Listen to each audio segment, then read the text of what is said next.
धर्म संस्थापना के देवता भगवान श्री कृष्ण के चरणों में मेरा नमन। परात्पर गुरु डॉक्टर जयंत बालाजी आठवाले के चरणों में मेरा नमन।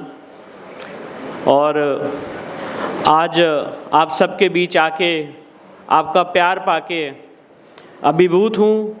और जो आपने प्यार दिया है, जो आपने मान सम्मान दिया है, इसको शायद कभी जीवन में भूल नहीं सकते हैं।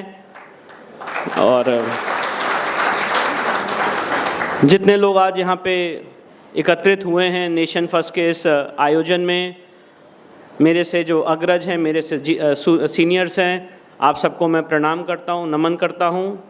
साथ ही साथ जो कार्यक्रम के ऑर्गेनाइज़र्स हैं, श्री सावर प्रसाद बुदिया जी, श्री विक्रम सिंह शेखावत जी, श्री रणछोड़ भाई ढोलकिया जी, श्री राम रतन भूतरा जी, श्री नानालाल शाह जी, सुशील जी पोदार जी, श्री दिनेश मेहता जी, भारत गोटी जी, विनोद जैन जी, और जो हमारा भी यहाँ पे एक प्यारा छोटा सा बच्चा जिसने बहुत मधुर बांसुरी बजाई, ओम अमित भाई ओझा, आप सारे लोगों को मैं और मेरे पिताजी की तरफ से बहुत बहुत प्रणाम करता हूँ, नमस्कार करता हूँ।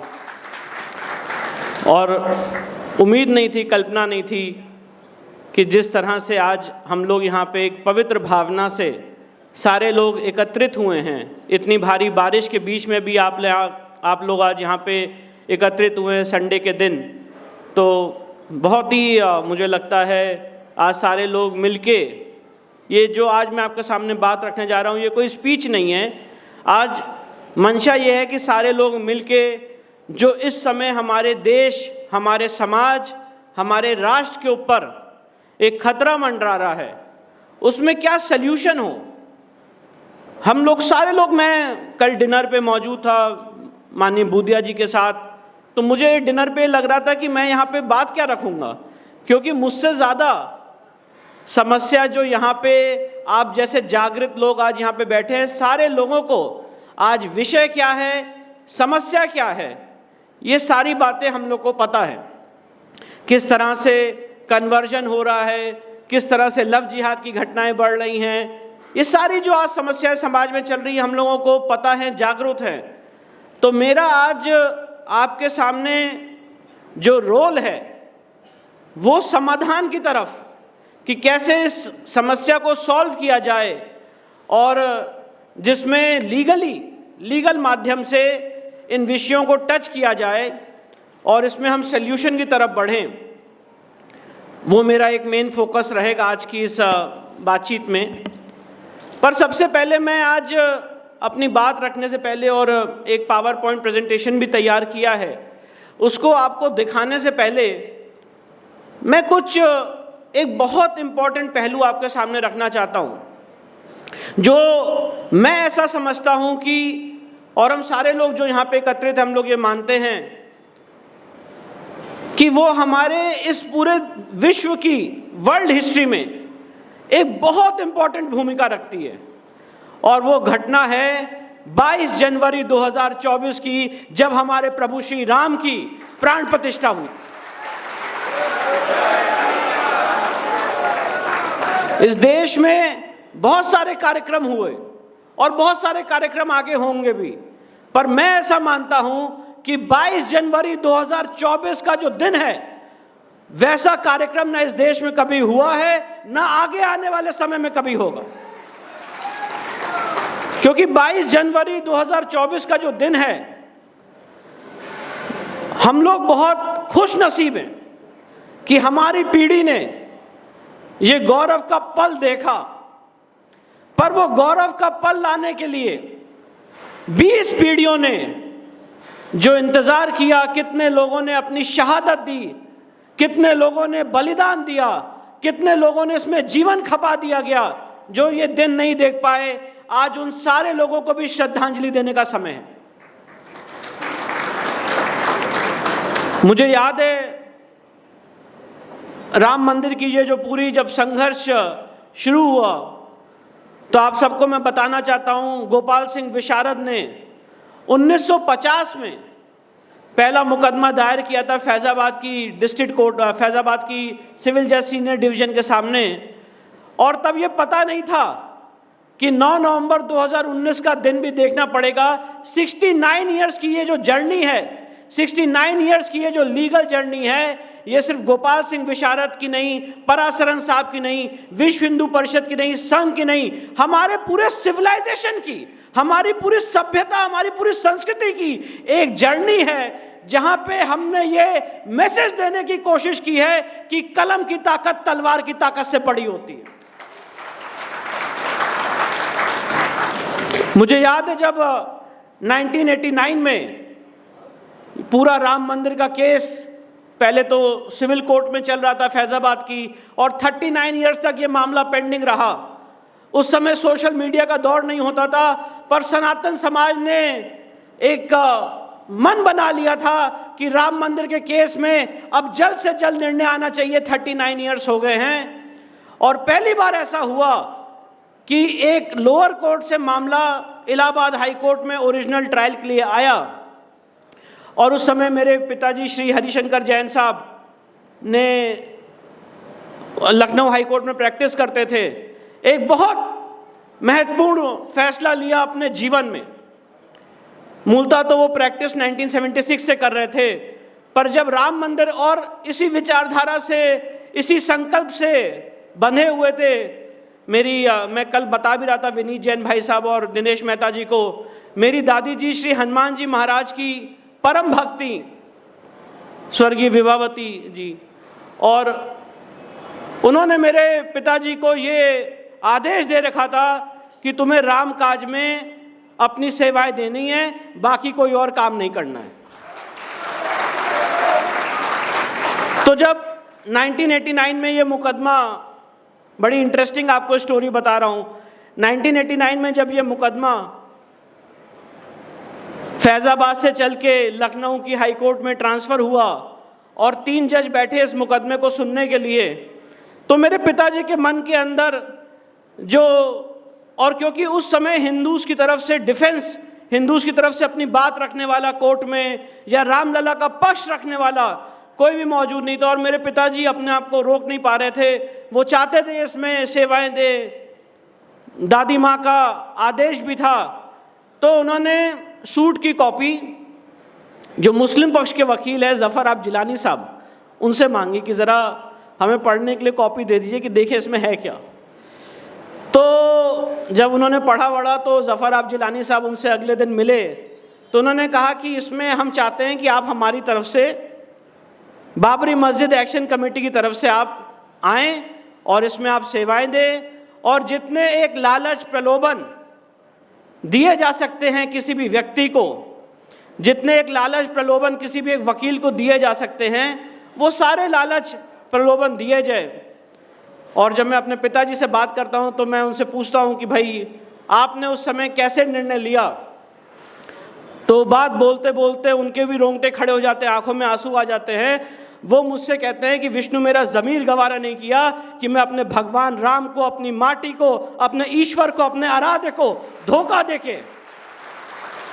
रामलला के खिलाफ खड़ा हो जाऊं, और मैंने निश्चय किया कि अपने जीवन भर भगवान राम के लिए मैं सेवाएं दूंगा। और जो भी इच्छा थी मन में, क्योंकि जितने लोग वकालत क्षेत्र से जुड़े हुए हैं, हम सारे लोग जानते हैं कि जो आदमी वकील बनता है तो सबसे पहले ये सपना देखता है कि भाई, मैं एक बहुत प्रैक्टिकल बात कर रहा हूँ, कि हम हाई कोर्ट जज बने, फला बने, ये बने, वो बने, पदोन्नति हो। उन्होंने मुझसे कहा कि मैंने उसी क्षण जिस दिन राम मंदिर में अपना वकालतनामा लगाया, अपने मन की जितनी इच्छाएं हैं उसको तिलांजलि दे दी, और ये निश्चय किया कि इसी मन से भगवान राम की निरंतर मैं सेवा करता रहूँगा। और 1989 से 2019 तक, 9 नवंबर 2019 तक उन्होंने इसमें अपनी सेवाएं दी। और मैं ये नहीं कह रहा हूँ कि सिर्फ इसमें पिताजी इन्वॉल्व थे, बहुत बड़ी टीम, राष्ट्रीय स्वयंसेवक संघ, विश्व हिंदू परिषद, माननीय हमारे सीनियर पराशरन साहब, वैद्यनाथन साहब, बहुत बड़ी एक फोर्स भगवान राम की इस सेना में खड़ी हुई, भगवान राम की तरफ से कोर्ट में पक्ष रखा।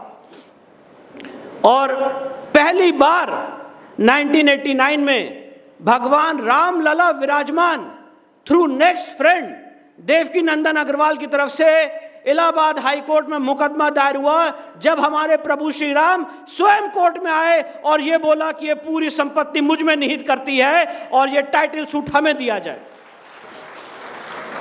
क्योंकि ये कंसेप्ट और इस कंसेप्ट के बहुत बड़ा एक जिसे कहते हैं श्रेय जाता है वो विश्व हिंदू परिषद, देवकी नंदन अग्रवाल और रामलला विराजमान का जो केस ड्राफ्ट करने वाले पराशरन साहब थे। ये उनकी सोच थी। बहुत ही नॉवल बात है कि एक बार ईश्वर और आराध्य कैसे कोर्ट में आ सकते हैं। और इसको मैं आपको बताना चाहता हूं कि ये बात इस समय सुप्रीम कोर्ट के जजमेंट से स्थापित हो चुकी है कि हिंदू देवता एक लिविंग एंटिटी है, वो कोर्ट में केस फाइल कर सकता है और एक जीवंत प्राणी है। मंदिर और देवता ये एक बहुत ही डिफरेंट कॉन्सेप्ट है। जब हम मंदिर और देवता की बात करते हैं तो वो जो यहाँ का जुडिशियल सेटअप है और प्रिवी काउंसिल से लेके आज तक ये बात चली आ रही है कि हिंदू देवता को एक ज्यूरिस्टिक पर्सनैलिटी माना गया है, एक लिविंग एंटिटी माना गया है और वो अपने माध्यम से कोर्ट में जा सकते हैं, अपने शिकायत के माध्यम से कोर्ट में जा सकते हैं। और इसी रिसर्च के आधार पे ये जो आधारशिला राम मंदिर में रखी गई, इस आधारशिला के आधार पे आज ज्ञानव्यापी, मथुरा श्री कृष्ण जन्मभूमि, ताजमहल, भोजशाला, कुतुब मीनार और जितने मंदिर मुक्ति के केसेस हैं इस समय न्यायालय में चल रहे हैं। हम सारे लोग आज जो यहाँ पे बैठे हैं, जिन्होंने 22 जनवरी 2024 का वो स्वर्णिम दिन देखा, हम सारे लोगों ने वो दौर भी देखा है जब निहत्थे कार सेवकों पे गोलियां चलवाई गई। हम सारे लोगों ने वो दौर भी देखा है जब उस समय के चीफ मिनिस्टर ने जो 9 नवंबर 1989 को, देखिए कितना बड़ा संजोग है, 9 नवंबर 1989 को वहां पे शिलान्यास हुआ था और सुप्रीम कोर्ट का जो फैसला आया था वो भी इस समय के ठीक उसी क्षण 9 नवंबर 2019 को आया था। 9 नवंबर 1989 को जब वहां पे शिलान्यास किया गया था, वहां पे छत्र रखा गया था, तो उस छत्र को कटवा के फेंकवाने का काम उस समय की सरकार ने किया था। उस छत्र को वहां पे जाके एडवोकेट कमीशन ले जाके पिताजी ने उसको वहां पे बरामद कराया, उसको वापस वहां पे रेस्टोर कराया। जो निहत्थे कार सेवक भून दिए गए थे, जिनकी लाशें सरयू में बहा दी गई थी, जिनको कितने लाशें मगरमच्छ खा गए, उन सबको न्याय कंपनसेशन दिलाने के लिए उस समय न्यायालय में संघर्ष किया और वो पूरा दौर देखा। मैं याद कर रहा था, जब मैं यहाँ पे आ रहा था तो आप लोग मेरे पे फूल फेंक रहे थे, मुझे प्यार कर रहे थे, टॉर्च जला रहे थे।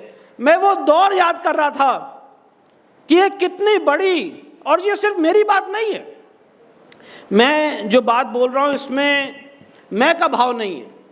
मैं ये बात आपके सामने बताना चाह रहा हूँ कि हम सारे लोगों की मानसिकता, हम सारे लोगों की मेंटेलिटी कि ये कितनी बड़ी जर्नी है। क्योंकि मैंने वो दौर देखा जब 1989 में राम मंदिर का वकील बनना कोई आभूषण या कोई एक बहुत बड़ी चीज नहीं मानी जाती थी। उस समय लोग मेरे पिताजी को तिलकधारी और पागल और अलग अलग जो अलंकार होते हैं उससे सुशोभित करते थे।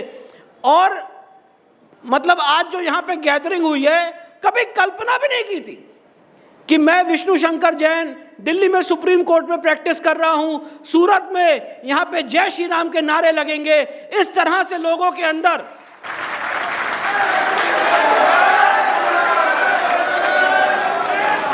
इस तरह से हम सारे लोगों के अंदर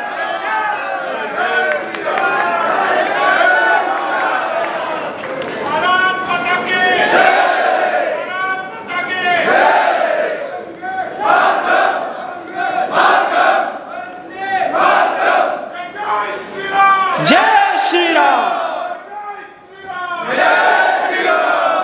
जब भगवान राम बोले जा रहे थे काल्पनिक हैं, जब राम मंदिर के नक्शे कोर्ट में फाड़े जा रहे थे, जब बोला जा रहा था कि राम मंदिर का केस ना सुना जाए, कभी कल्पना भी नहीं की थी कि इस तरह, और मैं सिर्फ बात अपनी ही नहीं कर रहा हूं, एक सामाजिक जीवन में भी जब लोगों से मिलते थे तो हमारे आपस के लोग ही कहते थे कि ये केस कभी सॉल्व नहीं हो सकता है, इससे अच्छा है कि वहाँ पे स्कूल बना लो, इससे अच्छा है कि वहाँ पे कॉलेज बना लो। आप लोग ने भी अपने डिस्कशन में ये सारी बातें सुनी होंगी। पर जिस दिन, मैं इसीलिए बात को बार बार रिपीट कर रहा हूँ, 22 जनवरी 2024 हिंदुस्तान के इतिहास में एक बहुत बड़ी तारीख है। उस दिन सिर्फ राम मंदिर का शिलान्यास नहीं हुआ है, सारे सनातन समाज की आस्था का उस दिन वहां पे प्राण प्रतिष्ठा हुई है।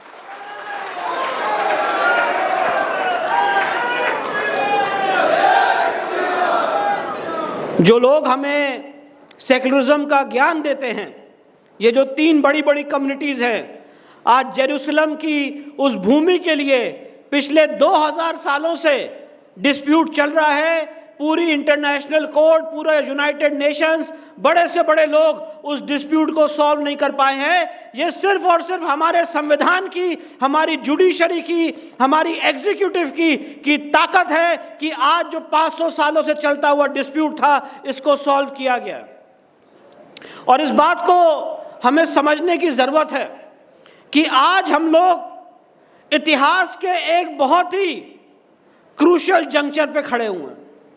मैं ये बात इसलिए कह रहा हूं क्योंकि जिस तरह से, और मैं जो बात कह रहा हूं, मैंने मेरे पिताजी को वकालत में 49 ईयर्स हो गए। मैं पिछले 15 साल से इसी चीज में कार्यरत हूं, और जो मैं महसूस कर रहा हूं कि जिस तरह से एक सुनियोजित षड्यंत्र के तहत यहाँ पे एथनिक क्लेंजिंग, यहाँ पे हमें मिटा के देश के संसाधनों पे कब्जा करने की एक पूरी योजना बनाई जा रही है, जो अभी यहाँ से इस मंच से भी कही गई।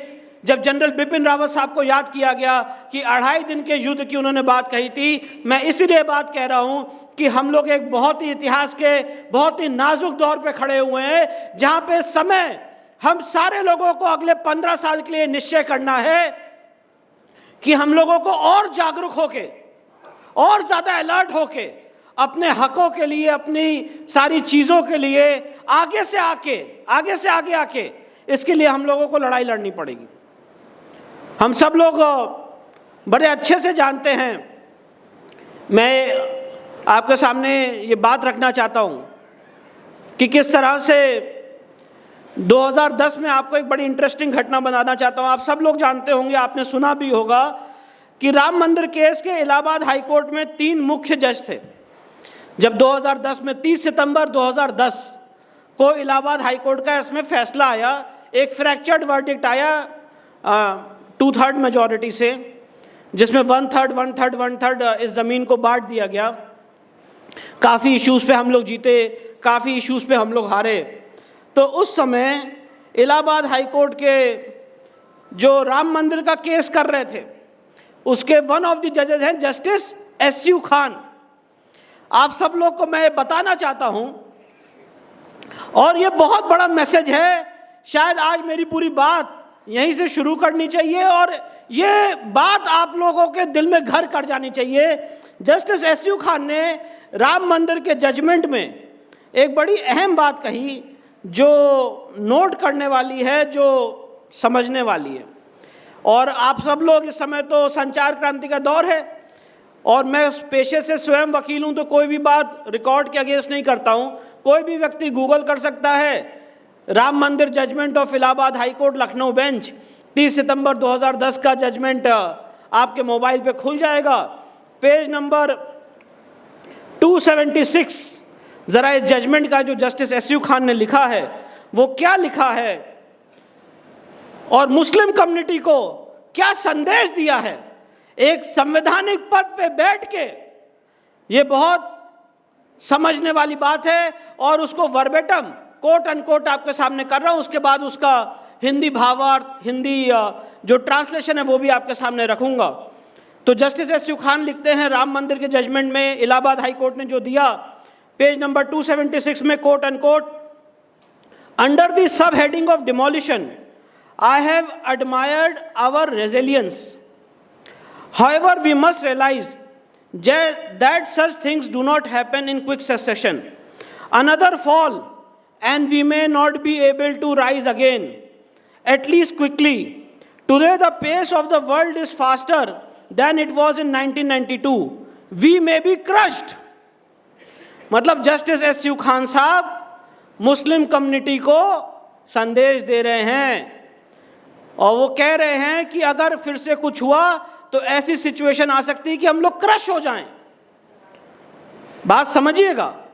और उन्होंने कहा कि मैं बहुत एडमायर करता हूं मुस्लिम कम्युनिटी की रेजिलियंस को डिमोलिशन के बाद, और मुझे पता है कि अगर एक बार ऐसा झटका दोबारा लगा तो ऐसा हो सकता है कि हम दोबारा उठ ना पाएं, और अगर उठ भी पाएं तो ऐसा हो सकता है कि बहुत जल्दी ना उठ पाएं, इसमें समय लगे।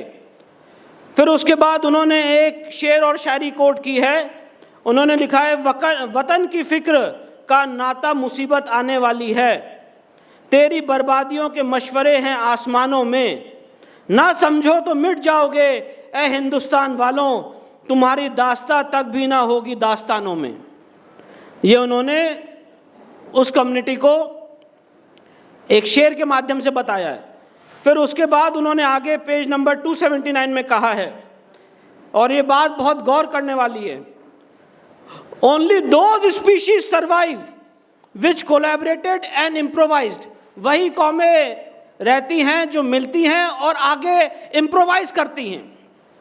मुस्लिम्स मस्ट पॉन्डर, मैं as it is verbatim quote कर रहा हूं जजमेंट को हाई कोर्ट के, Muslims must ponder that at present the entire world wants to know the teaching of Islam in respect of Muslims with others। कह रहे हैं कि इस समय पूरा विश्व इस्लाम की टीचिंग्स को जानना चाहता है। Hostility, peace, friendship, tolerance, opportunity to impress others with the message, opportunity to strike wherever and whenever possible or what। In this regard, Muslims in India enjoy a unique position। They have been, इस बात को जरा गौर करिए, justice SU Khan कहते हैं कि मुसलमान इस देश के बादशाह रहे हैं। They have been the rulers here, they have been ruled, और उन पे पहले मुसलमान यहाँ के बादशाह रहे हैं और आज उन पे शासन किया जा रहा है। And now they are sharers in the power, और ब्रैकेट में लिखा है जूनियर पार्टनर, मतलब यहां पे पावर शेयर कर रहे हैं और उस समय जूनियर पार्टनर हैं। They are not in majority but they are also not negligible minority. Maximum member of Muslims in any country after Indonesia is in India. In other countries, either the Muslims are in a huge majority, which make them indifferent to problems in question, or in negligible minority, which make them redundant. Indian Muslims have inherited the huge legacy. अब मैं बात इसलिए बता रहा हूं कि आपको इस बात को समझना है कि जब राम मंदिर का फैसला हो रहा था, हम सब लोग जानते हैं कि एक संवैधानिक पद पे जो व्यक्ति बैठा हुआ है, उसके सामने क्या मैंडेट था? उसके सामने मैंडेट था कि अपने संवैधानिक ड्यूटीज का निर्वहन करे। और टाइटल किसका है? बाबरी मस्जिद एक्शन कमेटी का है कि प्रभु श्री राम का है, इसको डिसाइड करे। इस पूरे जजमेंट में मुस्लिम कम्युनिटी को संदेश देने का क्या मतलब था? ये बात बहुत महत्वपूर्ण है और इस बात को सूरत की इस धरा से, इस धरती से पूरे देश, समाज, विश्व तक जाना चाहिए, क्योंकि इस बात पे जो जजमेंट में रिकॉर्डेड है इसके बारे में हम लोग जानते ही नहीं है। आज हम लोग एक बहुत ही आपातकाल के एक घोर दौर से गुजर रहे हैं, जहां पे हम लोग देख रहे हैं कि हमारे हिंदू मंदिरों का किस तरह से सरकारीकरण किया जा रहा है। अभी आप लोग ने रिसेंटली देखा होगा कि बांके बिहारी मंदिर का जो पूरा एक मामला है सुप्रीम कोर्ट में चल रहा है। मैं आपको आंकड़ों के साथ बताना चाहता हूं, और ये मेरे आंकड़े नहीं हैं, आप गूगल करके देख सकते हैं, सारी बातें नेट पे अवेलेबल है। उस समय के जो चीफ मिनिस्टर थे, उन्होंने कर्नाटका के फ्लोर ऑफ द हाउस पे कहा है कि कर्नाटका में इस समय 35,000 मंदिर, 35,000 टेम्पल्स इस समय सरकारी कंट्रोल में हैं। तमिलनाडु में आंकड़े और ज्यादा है, आंध्र प्रदेश में ऐसे ही आंकड़े हैं, पौंडीचेरी में। और आज हम सारे लोग को ये चिंतन मंथन करना है कि जरूर हम लोग अपने व्यवसाय में हैं, अपना चीजें आगे बढ़ानी वो कर रहे हैं, पर कुछ ना कुछ समय जो सनातन से जुड़े हुए विषय हैं, जो हमारी आपके लिए एक एग्जिस्टेंस का विषय है, उसको याद करने की जरूरत है। इस बात को जरा एनालाइज करिए। हम लोगों ने देखा कि आज वक्फ पे केंद्र सरकार कानून लेके आई, और जब वक्फ पे केंद्र सरकार कानून लेके आई, एक पूरी फौज सुप्रीम कोर्ट पहुंच गई, 100 से ऊपर याचिकाएं दायर हो गई। पूरा पुरानी दिल्ली का जो क्राउड था वो सुप्रीम कोर्ट के अंदर आ गया जब वक्फ की पूरी हियरिंग हो रही थी, और यह कहा गया कि वक्फ काउंसिल, वक्फ बोर्ड में एक नॉन मुस्लिम मेंबर कैसे हो सकता है। और उसके बाद अभी वो मामला सुप्रीम कोर्ट से स्टे चल रहा है सरकार की अंडरटेकिंग पे। पर हम और आप जागृत क्यों नहीं हो पाए? हमारे 35,000 मंदिर इस समय सरकार के कंट्रोल में है, पूरा का पूरा पैसा सरकारी खाते में जा रहा है जो हम लोग मंदिरों में चढ़ा रहे हैं। हम लोग इसके लिए जागरूक क्यों नहीं हो पाए? आज कितनी बड़ी विडंबना है कि आज एक सुप्रीम कोर्ट का निर्णय आता है स्ट्रीट डॉग्स को हटाने के लिए, और 10 दिन के अंदर मैं यहां पे डॉग लवर्स और एंटी डॉग की डिबेट में नहीं पढ़ना चाहता हूं, वो एक अलग विषय है। पर जो मैं बात बताना चाहता हूं उसके भाव को समझिए। एक जजमेंट आया सुप्रीम कोर्ट का डॉग लवर्स स्ट्रीट डॉग्स को हटाने के लिए, और पूरे देश में एक विरोध हुआ। 10 दिन के अंदर सुप्रीम कोर्ट की 3 जज की बेंच बैठी और अपने पहले के निर्णय को ही मॉडिफाई कर दिया। पर हम और आप अपने हकों के लिए क्यों नहीं जागृत हो पाए? मेरे को आपको बता के बहुत दुख होता है। 2013 में कर्नाटका का आंध्र प्रदेश, तमिलनाडु, पौंडीचेरी और एक और राज्य है, उसका जो एंडोमेंट एक्ट है उसको सुप्रीम कोर्ट में चुनौती दी गई थी। जो बात मैं कह रहा हूं एकदम रिकॉर्डेड बात है, कोई भी आदमी, मैं यहां पे कोई भी बात जो रखूंगा, मैं फिर से डिस्क्लेमर देना चाहता हूं, हर एक बात एज पर रिकॉर्ड मैं आपके सामने रख रहा हूं। कोई भी बात ऐसा नहीं है जो मेरा एक आत्मशोक्ति है। 2013 में इन 4 राज्यों के जिससे मंदिर अधिग्रहण किया गया है, उन कानूनों को सुप्रीम कोर्ट में चुनौती दी गई थी। और अभी हाल ही में 12 साल के बाद, 12 साल के एक इंतजार के बाद सुप्रीम कोर्ट ने कहा कि आप इन सारे कानूनों को जाके हाई कोर्ट में चैलेंज करिए। आप सोचिए कि कितना बड़ा दंश हमारा समाज झेल रहा है, कितना बड़ा डिस्क्रिमिनेशन हो रहा है कि आज 12 साल तक एक लंबे इंतजार के बाद, जब हम लोग ये सोच रहे थे कानून को मानने वाले लोग हैं, कॉन्स्टिट्यूशनल फ्रेमवर्क के अंदर चलने वाले लोग हैं, हम लोग ये सोच रहे थे कि सुप्रीम कोर्ट हमारे मंदिरों के जो गलत अधिग्रहण हुआ है इस पे अपना फैसला देगा। पर आज हमें पता ही नहीं है। आज हम में से कितने लोगों को पता है कि वो सारे मामले हाई कोर्ट भेज दिए गए। अब हाई कोर्ट में 10 साल तक मामला चलेगा, फिर सुप्रीम कोर्ट आएगा, फिर उसमें लंबी हियरिंग होगी और सरकार मंदिरों का पैसा लेती रहेगी। क्योंकि ये ऐसा हो क्यों रहा है? जो आज राजीव धवन ने सुप्रीम कोर्ट में मेरे प्रभु श्री राम का नक्शा 5 जजेस के सामने फाड़ दिया, जो कपिल सिब्बल ने सुप्रीम कोर्ट में वॉकआउट की धमकी दी, जो कहा गया कि इसको 2019 के चुनाव के बाद डिसाइड कर लीजिए, उन सारी बातों का मूल कारण क्या है? उन सारी बातों का मूल कारण यह है कि उनके साथ, उनके बैकअप के लिए एक पूरी कम्युनिटी खड़ी हुई है। और जब हम लोग, हमारे से जुड़े हुए विषय हैं, उसके लिए हम लोग जागरूक तक नहीं है। यह इसका मूल कारण है। आज इस मूल कारण को, इसके ऊपर चिंतन मंथन करने की जरूरत है।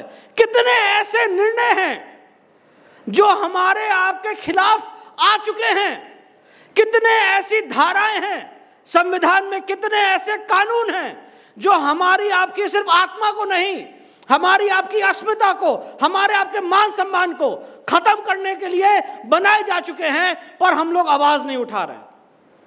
आवाज उठाने की जरूरत है इस समय। अभी आपने देखा यहां पे जो वीडियो जारी किया गया, माननीय बूदिया जी ने यहां पे जो तिरंगा यात्रा का आयोजन किया, वो बात दिल्ली तक पहुंची, प्रधानमंत्री जी ने उसको अप्रिशिएट किया।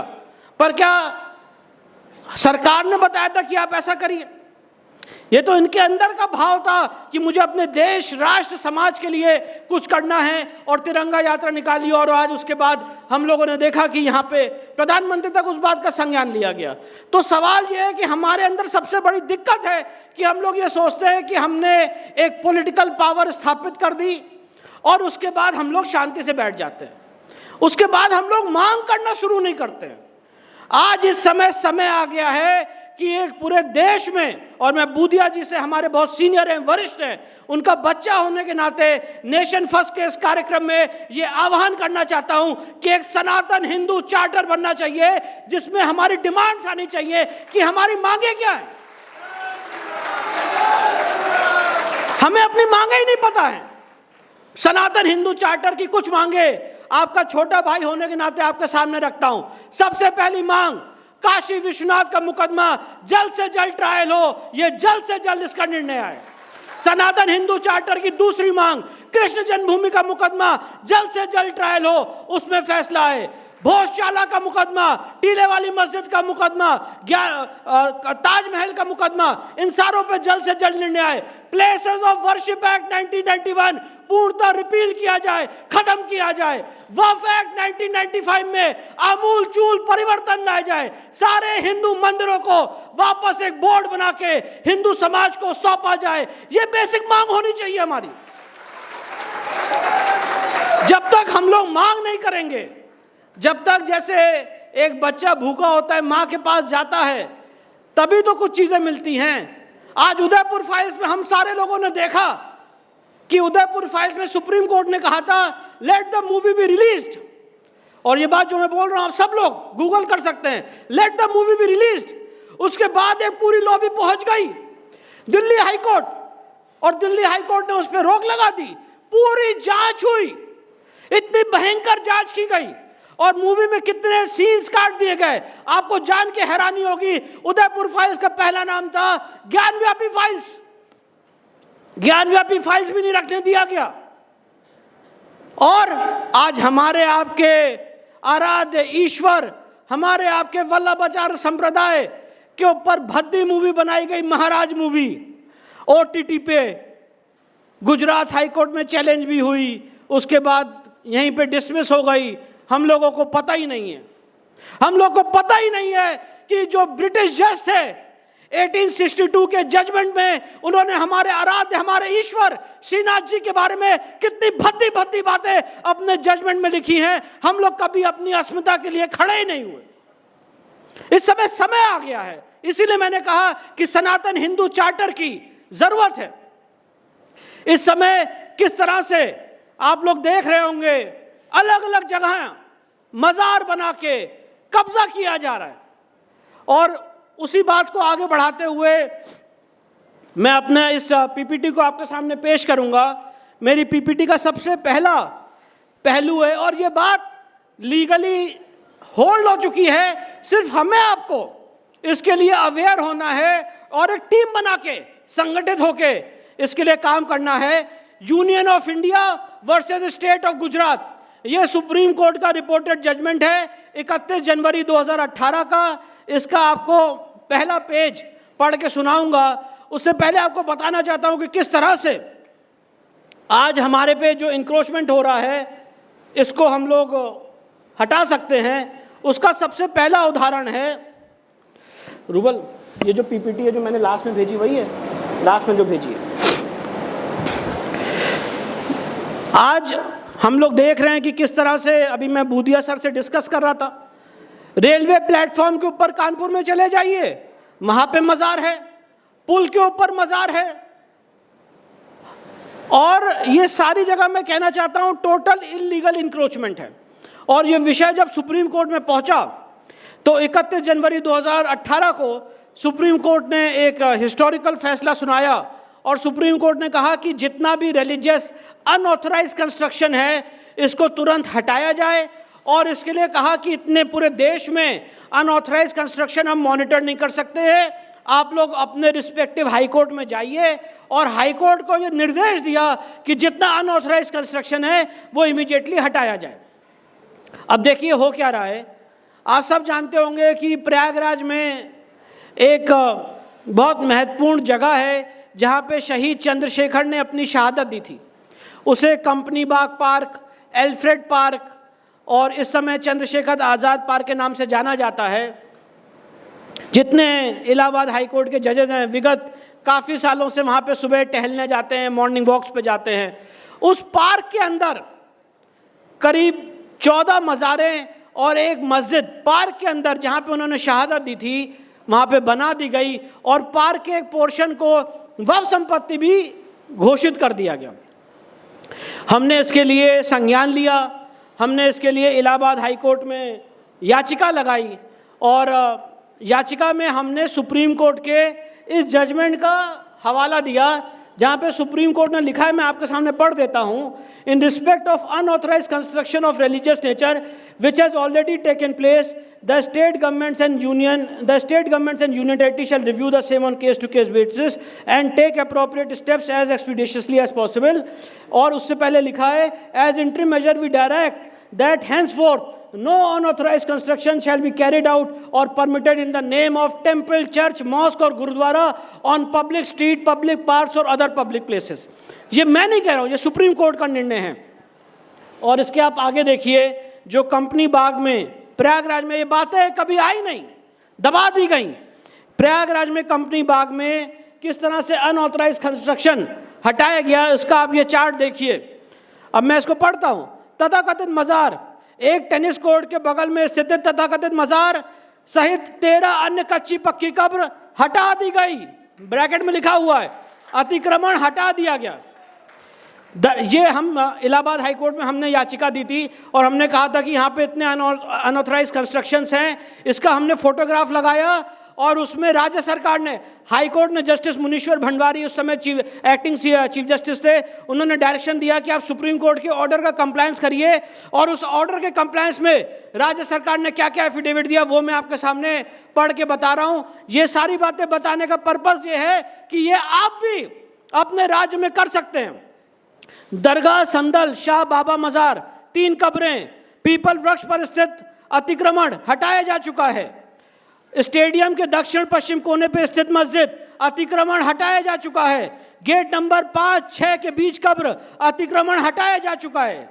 टीन शेड दीवार व मंदिर के सामने की फर्श अतिक्रमण हटाया जा चुका है। ये पूरा एक, इतने सारे जो अनऑथराइज कंस्ट्रक्शन थे, ये उत्तर प्रदेश सरकार का एफिडेविट है, जो टाइप्ड कॉपी मैंने आपके सामने लगाई है। इतने सारे अतिक्रमण उन्होंने सुप्रीम कोर्ट के ऑर्डर के कंप्लायंस में हटाए।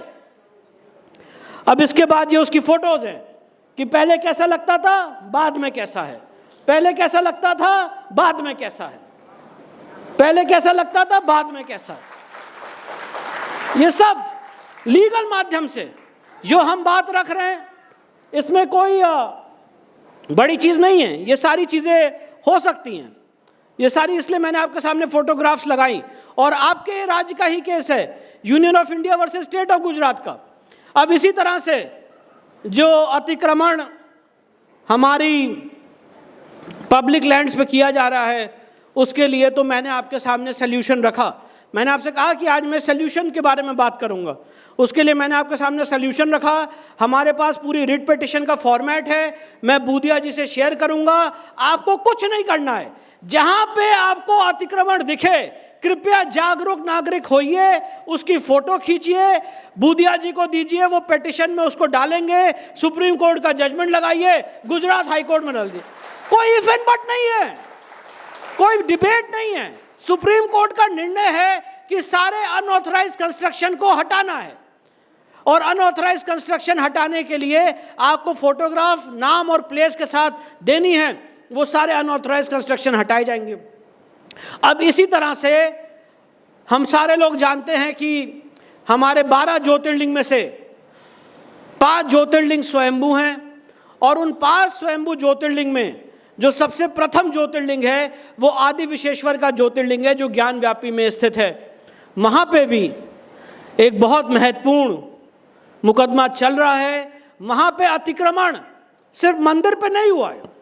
मैं बात बताना चाहता हूँ कि ज्ञान व्यापी का जो केस है, ये धार्मिक लड़ाई तो है ही, हमारी आपकी आस्था की लड़ाई तो है ही, पर ज्ञान व्यापी की पूरी लड़ाई हमारी आपकी अस्मिता की, हमारी आपकी सभ्यता की, हमारी आपकी सिविलाइजेशन की जो सबसे बड़ा मूल है वो ज्ञान व्यापी है। और मेरी इस बात को कोरिलेट करिएगा, जो हमारे प्रधानमंत्री श्री नरेंद्र मोदी जी ने पार्लियामेंट में, नई संसद भवन में सेंगोल की स्थापना की है, धर्म दंड वहां पे स्थापित किया है, उसी बात को लेके जब तक ज्ञानव्यापी मुक्त नहीं होगा इस देश में, मेरी इस बात को सर नोट कर लीजिए, ज्ञानव्यापी का मुक्त होना इस देश में अखंड हिंदू राष्ट्र की स्थापना करने का शंखनाद होगा।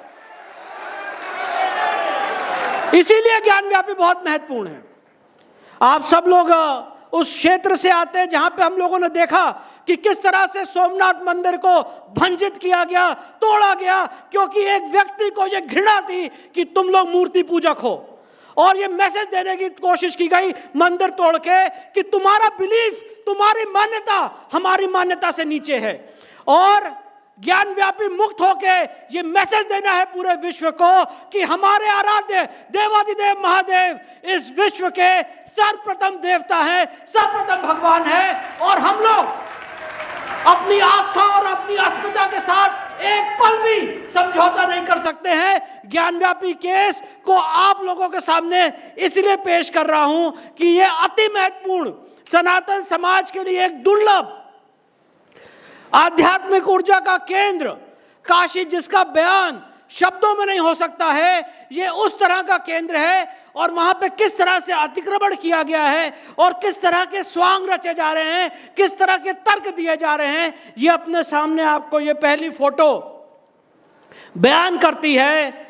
आप देखिए कि किस तरह से एक खंडित हिंदू जिसे तोड़ा गया औरंगजेब द्वारा, उस खंडित हिंदू मंदिर के ये पश्चिमी भाग है उस जगह का, उस पश्चिमी भाग के ऊपर 3 डोम रख दिए गए और बोला गया ये ज्ञानव्यापी मस्जिद है। अब इसकी जब हम लोगों ने जांच पड़ताल की, इसकी जब हम लोगों ने रिसर्च की, तो हम लोगों ने ये पाया, और जो बात मैं आपके सामने कह रहा हूं ये कोई भावनात्मक बात नहीं है। जब काशी विश्वनाथ मंदिर का अधिग्रहण किया गया था, टेक ओवर किया गया था उत्तर प्रदेश काशी विश्वनाथ एक्ट 1983 के माध्यम से, तब सुप्रीम कोर्ट तक ये मामला पहुंचा और जस्टिस रामास्वामी ने अपने जजमेंट में पैराग्राफ 1 में 1997 6 सीसी पेज 606 उठा के पढ़ लीजिए, उसमें उन्होंने लिखा है कि 12 ज्योतिर्लिंग में से 5 ज्योतिर्लिंग स्वयंभू हैं, और उस 5 स्वयंभू ज्योतिर्लिंग में सर्वप्रथम जो ज्योतिर्लिंग है वो आदि विश्वेश्वर का है, जो ज्ञानव्यापी में स्थित है। और जब हम लोगों ने इस केस की स्टडी की तो ऐसा लगा कि ईश्वर देवादिदेव महादेव, और पीपीटी दिखाने से पहले आपको ये पूरी एक जर्नी मैं आपको बताना चाहता हूं। सारे वेद शास्त्र जो ज्ञानव्यापी से संबंधित हैं वो हम लोगों के सामने खुलते चले गए। किस तरह से ये 5 कोस का क्षेत्र अविमुक्त क्षेत्र माना जाता है, ये सारी बातें हम लोगों को पता चली। आज सुबह जब मैं बूदिया साहब और हमारे विनीत जैन साहब से मिल रहा था तो उन्होंने मुझे आपके सूरत का बड़ा फेमस लोचा खिलाया। तो उन्होंने कहा कि एक कहावत है कि सूरत में जन्म लेना और काशी में मरण, ये बहुत पवित्र माना जाता है। तो ये बात सही है, जो उन्होंने बात कही वो बिल्कुल सही बात है। उसका कारण ये है कि जितने हमने इसके ऊपर डॉक्यूमेंट स्टडी की, और इस केस के दौरान जब मैं वहाँ पे स्वयं गया, आप जान के हैरान हो जाएंगे कि बहुत सारे लोग काशी में अपने अंतिम क्षणों में आते हैं, वहीं पे वास करते हैं, क्योंकि आज तक ये मान्यता है कि महादेव की 5 कोस की नगरी है, 5 कोस ही पूरा एरिया है, और यहाँ पे जिसका शरीर शांत होता है वो सीधे, उसे बैतरणी भी नहीं पार करनी पड़ती, वो सीधे मोक्ष का लाभार्थी होता है। तो अति महत्वपूर्ण वो पूरा 5 कोस का अविमुक्त क्षेत्र है। और यहाँ पे ज्ञानव्यापी इसलिए कहा जाता है क्योंकि यहाँ पे एक व्यापी है जिसे कुआं भी कहते हैं, और उसके जब आप लोग गए होंगे वहाँ पे दर्शन करने, तो उसके जल का आचमन करने से जो जीवन मरण की ये पूरी जो आध्यात्मिक, आज हम लोग मानव मात्र में अलग अलग चीज़ों में जो बंधे हुए हैं, अलग अलग एक मोक्ष जिसे कह सकते हैं माया के बंधन में बंधे हुए हैं, इससे निकलने का जो एक ज्ञान है वो उस व्यापी के जल से प्राप्त होता है। इसीलिए वहाँ पे शिवलिंग, और इस ठीक ज्ञानव्यापी जो कूप है उससे ठीक 83 फीट की दूरी पे देवादिदेव महादेव का भव्य शिवलिंग है। ये सारी बातें हम लोगों को पता चली, तो हमने 2021 में यहाँ पे मुकदमा दायर किया और हमने ये मांग रखी कि यहाँ पे जो अतिक्रमण है, ये जिस तरह की मस्जिद है, ये कोई मस्जिद नहीं है, ये बहुत बड़ी जिद है और ये किसी भी हिंदू शास्त्रिक नियम के हिसाब से मस्जिद नहीं है, इसको पूर्णतः यहाँ से हटाया जाए। आप जान के हैरान हो जाएंगे, और ये बात मैं इसलिए बोल रहा हूँ क्योंकि हमारे पूर्वज हम लोगों के लिए क्या करके गए ये हम लोग को पता ही नहीं है, ज्ञान ही नहीं हम लोगों को। 1936 में ज्ञानव्यापी को लेके मुकदमा चला था और वो आप लोग गूगल करेंगे आप लोग को मिल जाएगा, दीन मोहम्मद का केस उसे कहते हैं।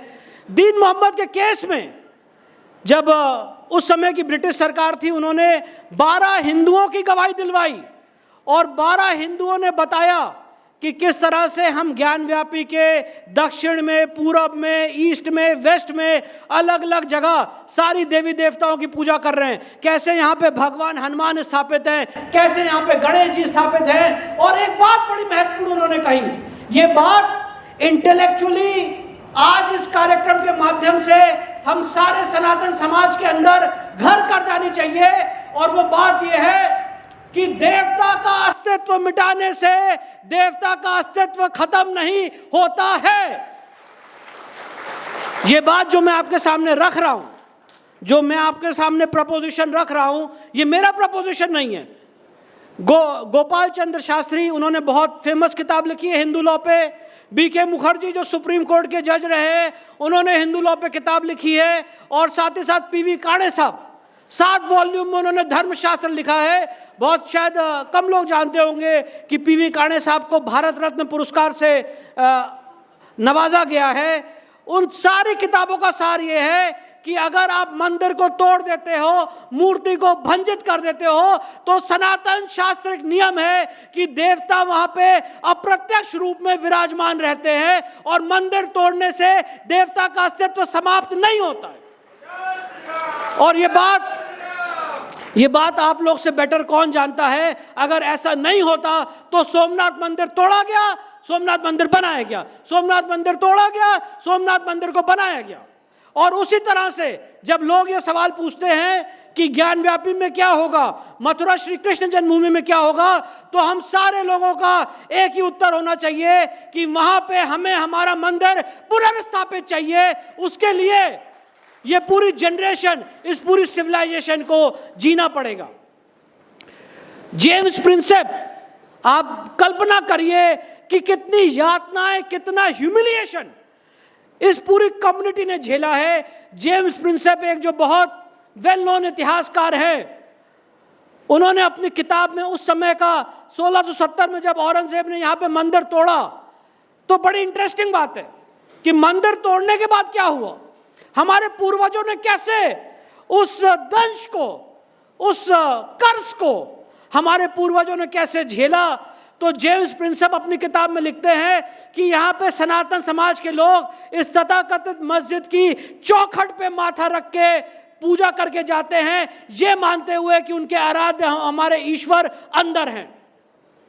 ये हमारे पूर्वजों ने बराबर वहां पे पूजा पाठ करते रहे, मस्जिद की चौखटों पे पूजा पाठ करते रहे और अपना हक वहां पे नहीं छोड़ा। रानी अहिल्याबाई होलकर ने वहां पे 1770 में एक सांकेतिक ज्योतिर्लिंग की स्थापना की, नर्मदेश्वर की, जिसपे आज हम लोग पूजा पाठ कर रहे हैं। नंदी भगवान ठीक प्रतीक्षा करते रहे। और ये बहुत एक अद्भुत क्षण है और बहुत बड़ा इसका एक कोरिलेशन है हम सारे लोगों से। मुझे याद है कि मैं एक कार्यक्रम के लिए इंदौर महाकाल के दर्शन करने जा रहा था। इंदौर गया था, वहाँ से उज्जैन महाकाल के दर्शन करने हमें जाने थे। और तभी अचानक बात आई कि भाई इसमें तुरंत हियरिंग लग गई, आप कोर्ट में आ जाइए। तो जब यहाँ पे सर्वे होना शुरू हुआ, हम लोगों ने जब कोर्ट में केस फाइल किया था, तो हम लोगों ने कहा कि ज्ञानव्यापी का जो पूरा क्षेत्र है, इसकी एडवोकेट कमीशन के द्वारा वीडियोग्राफी और फोटोग्राफी इसकी करा ली जाए। और बहुत बड़ा, मैं ऐसा मानता हूं वकील के रूप में, एक बहुत बड़ा चमत्कार हुआ सिविल जज senior division honourable justice Ravi Kumar Diwakar साहब ने, हर आदमी सनातन समाज में देखिए अपना अपना रोल अदा करके चला गया। 6 और 7 मई 2022 को वहाँ पे पहला सर्वे हुआ, जब हमने इस जो अभी आप एरिया देख रहे हैं इसके बाहरी एरिया का हमने सर्वे किया। इस वेस्टर्न वॉल को हमने अपने कैमरे में कैद किया, कोर्ट के रिकॉर्ड के लिए कैद किया।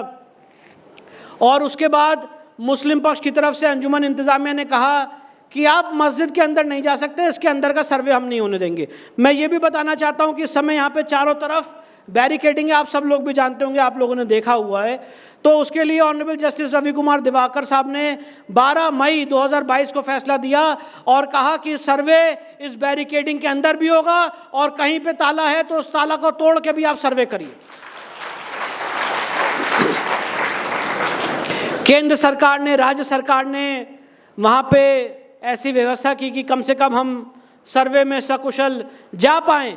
किस तरह का माहौल था आज से 3 साल पहले, आप सब लोगों ने टीवी चैनल के माध्यम से देखा होगा, नारे तकबीर और अलग अलग नारे लगाते हुए पूरी भीड़ वहाँ पे पहुँच चुकी थी।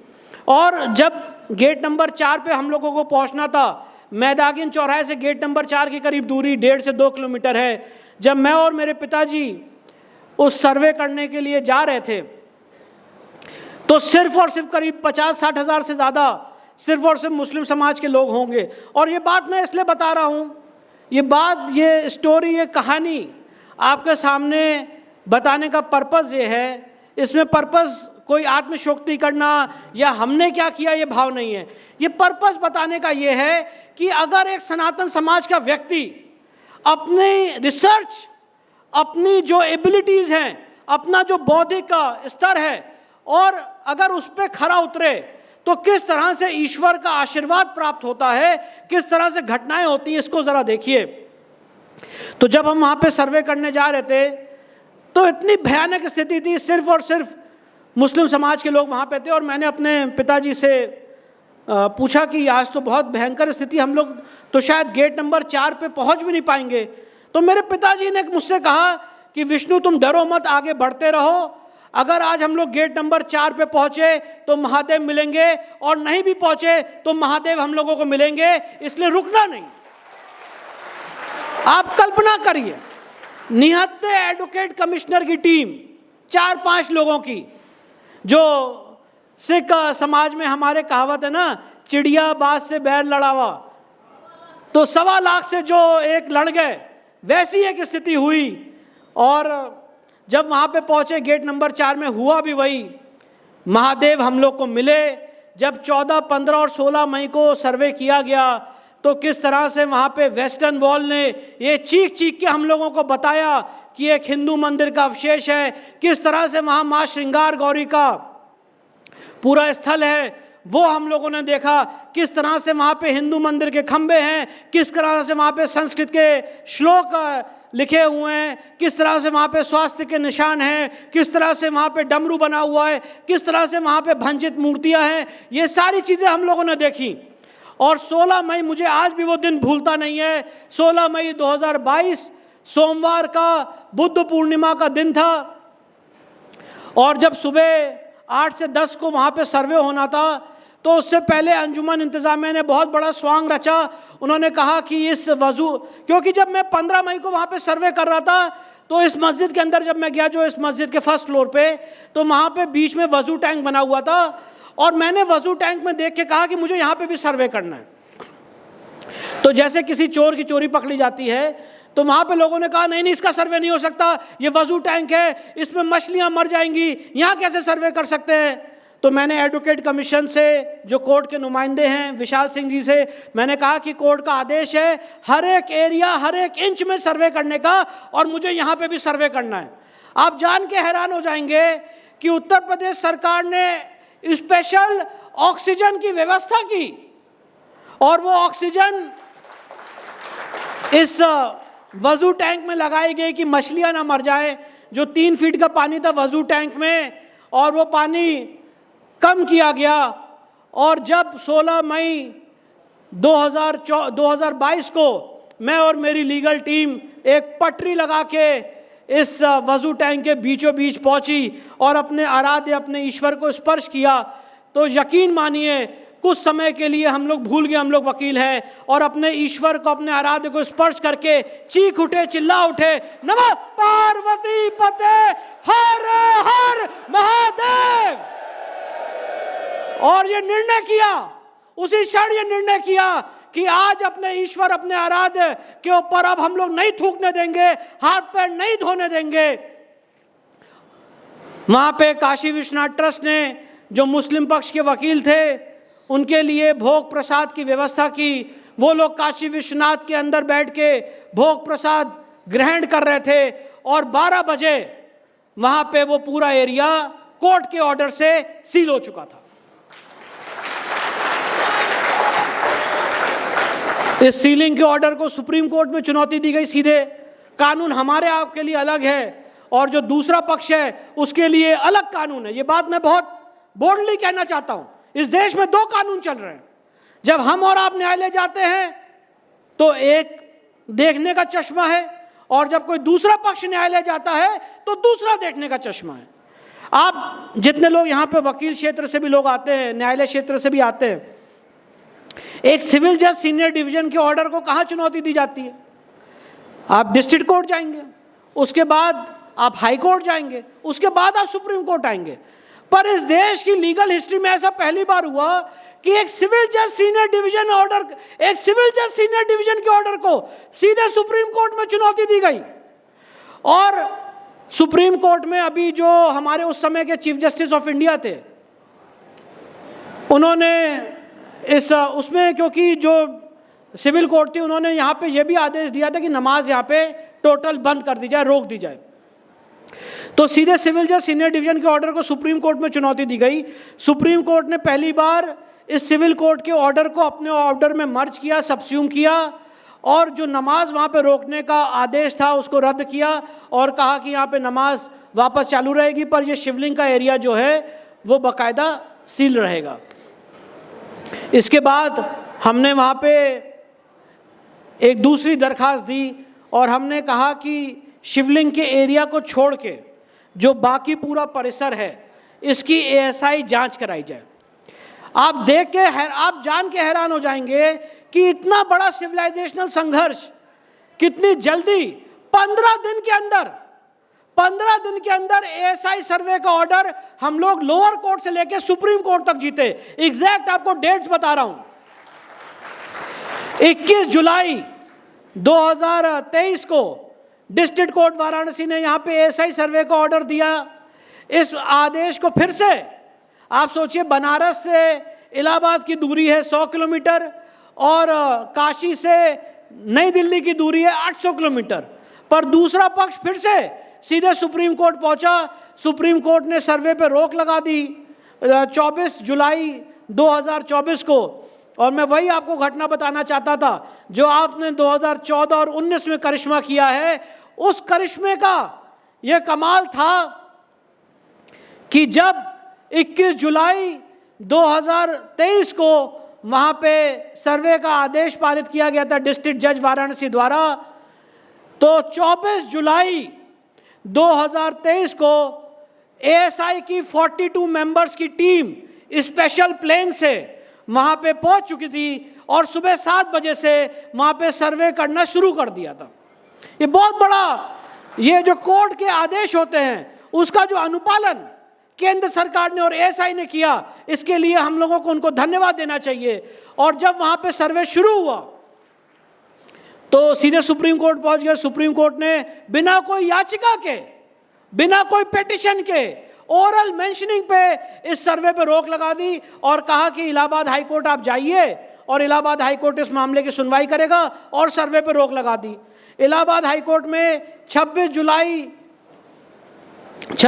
2023 से इस मामले की सुनवाई हुई। पीतांकर दिवाकर साहब वहाँ के चीफ जस्टिस थे, उन्होंने सिंगल जज के रूप में इसको स्वतः सुना। 26, 27, 28 जुलाई इसकी लगातार हियरिंग हुई और 3 अगस्त 2023 को इलाहाबाद हाई कोर्ट ने फैसला दिया कि यहाँ पे ASI का सर्वे होना चाहिए। 3 अगस्त को सुबह 10 बजे फैसला आया इलाहाबाद हाई कोर्ट का और दोपहर में 2 बजे जो अंजुमन इंतजामिया है वो सुप्रीम कोर्ट पहुंच गई और दोपहर के 2 बजे से लेकर रात तक, मैं भी इलाहाबाद से सीधे सुप्रीम कोर्ट पहुंच गया और 2 बजे से लेकर रात के 10 बजे तक हम लोग सुप्रीम कोर्ट में बैठे रहे और ये मांग थी कि सुप्रीम कोर्ट आज रात में ही खुलवाया जाए और यहाँ पे सर्वे की कार्रवाई रोकी जाए। बहरहाल उस रात सुप्रीम कोर्ट नहीं खुला। 4 अगस्त को ही इस मामले की सुनवाई हुई और सुप्रीम कोर्ट ने कहा कि नहीं, वहाँ पे जो एएसआई का सर्वे हो रहा है वो होना चाहिए और 15 दिन के अंदर, 21 जुलाई से लेकर 4 अगस्त के अंदर 15 दिन के अंदर एएसआई सर्वे का आदेश हम 3 कोर्ट से जीते। और जब वहाँ पे एएसआई का सर्वे हुआ तो परतें खुलती चली गई। सभ्यता, संस्कृति, हमारी पूरी सिविलाइजेशन किस तरह से वहां पे अंकित है, ये बात उभर के सबके सामने आने लगी। किस तरह से और भी बहुत सारा प्रमाण, उसके लिए मैंने पूरी प्रेस कॉन्फ्रेंस की थी कि एएसआई की रिपोर्ट में क्या क्या बातें उभर के सामने आई हैं। और मैं एक बात और बताना चाहता हूं, राम मंदिर से भी कई गुना ज्यादा अच्छी रिपोर्ट, स्पष्ट रिपोर्ट, क्योंकि राम मंदिर में हम सब जानते हैं कि जो एक बहुत अच्छी कहावत है, सरकार उनकी है, सिस्टम हमारा है। तो राम मंदिर में जो रिपोर्ट आई थी एएसआई की, जो वर्डिंग्स थी, और जो इस समय ज्ञान व्यापी की जो एएसआई की रिपोर्ट आई है, स्पष्ट रूप से एएसआई ने बात कह दी है कि ये जो जगह है ये एक हिंदू मंदिर के ऊपर बनी हुई है, ये कोई मस्जिद का स्थान नहीं है। और सबसे बड़ी बात क्या है, बिना कोई खुदाई के, बिना कोई डिगिंग के, सिर्फ एक मॉडर्न टेक्निक से और हिस्टोरिकल रिसर्च के आधार पे एएसआई ने रिपोर्ट दी। इसके बाद हम लोगों ने ये कहा कि जो शिवलिंग का एरिया है उसकी भी एएसआई जांच की जाए। ऑनरेबल इलाहाबाद हाई कोर्ट ने इस जांच के आदेश दिए थे 12 मई को और इसको सुप्रीम कोर्ट ने 19 मई 2023 को इस पर रोक लगा दी। तो अभी जो लोग बहुत चिल्ला रहे थे कि जो शिवलिंग है ये शिवलिंग नहीं है, जो फाउंटेन है जिस पे आज हमारी बहन नुपुर शर्मा को इतने दिन से एक ताड़ना प्रताड़ना झेलनी पड़ रही है, आप देखिए कि इस बात की जांच नहीं हो पाई कि वो शिवलिंग है कि फाउंटेन है। अगर उस समाज को, उस पूरी कमेटी को अपनी बात पे इतना यकीन है कि ये शिवलिंग नहीं है, फाउंटेन है, तो इसकी जांच क्यों नहीं कराई? वही सुप्रीम कोर्ट आए और कहा कि नहीं, ये शिवलिंग की जांच नहीं होनी चाहिए। अभी मामला सुप्रीम कोर्ट में लंबित है। इसके बाद इसी से संबंधित कुछ मैं आपको फोटोग्राफ्स दिखाना चाहता हूं यहाँ पीपीटी के माध्यम से। ये पूरा एक नक्शा है जो इतिहास में James Prinsep, Rana PB Singh और अलग अलग इतिहासकारों के नक्शे में दर्ज है। और ये अष्ट मंडप का मंदिर है, तारकेश्वर मंडप, मुक्ति मंडप, दंडपाणी, श्रृंगार मंडप, ज्ञान मंडप, भैरव, ऐश्वर्य मंडप, गणेश मंडप और बीच में आदि विश्वेश्वर का शिवलिंग।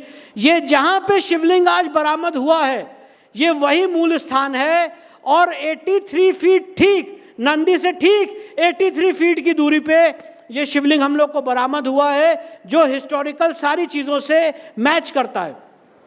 इसके बाद आगे या वेस्टर्न वॉल देख रहे हैं और कोई भी आदमी एक बेयर निगाह से ये बता सकता है कि ये कोई भी इस्लामिक आर्किटेक्चर नहीं हो सकता है। इसके आगे ये वो स्थान है जहाँ पे ये नंदी जी विराजमान है। नंदी जी के ठीक सामने व्यास तहखाना है जहाँ पे भी हमने पूजा पाठ इस समय शुरू करवा दी है। वो भी एक बहुत इंपॉर्टेंट अचीवमेंट है ज्ञान व्यापी का, उसके बारे में भी आपको बताऊंगा।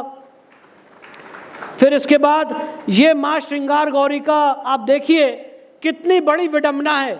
हम लोग बात करते हैं संविधान की, हम लोग बात करते हैं मेजॉरिटी कम्युनिटी की, हम लोग बात करते हैं इक्वालिटी की, पर आज ये कैसी व्यवस्था का हमने संरचना की है कि अपने ही देश में बंटवारे के बाद जो धर्म के आधार पे किया गया, आज अपने ही देश में हम लोग इस जगह पे चौखट पे पूजा कर रहे हैं और वो भी साल में एक बार, नवरात्र की चतुर्थी पे।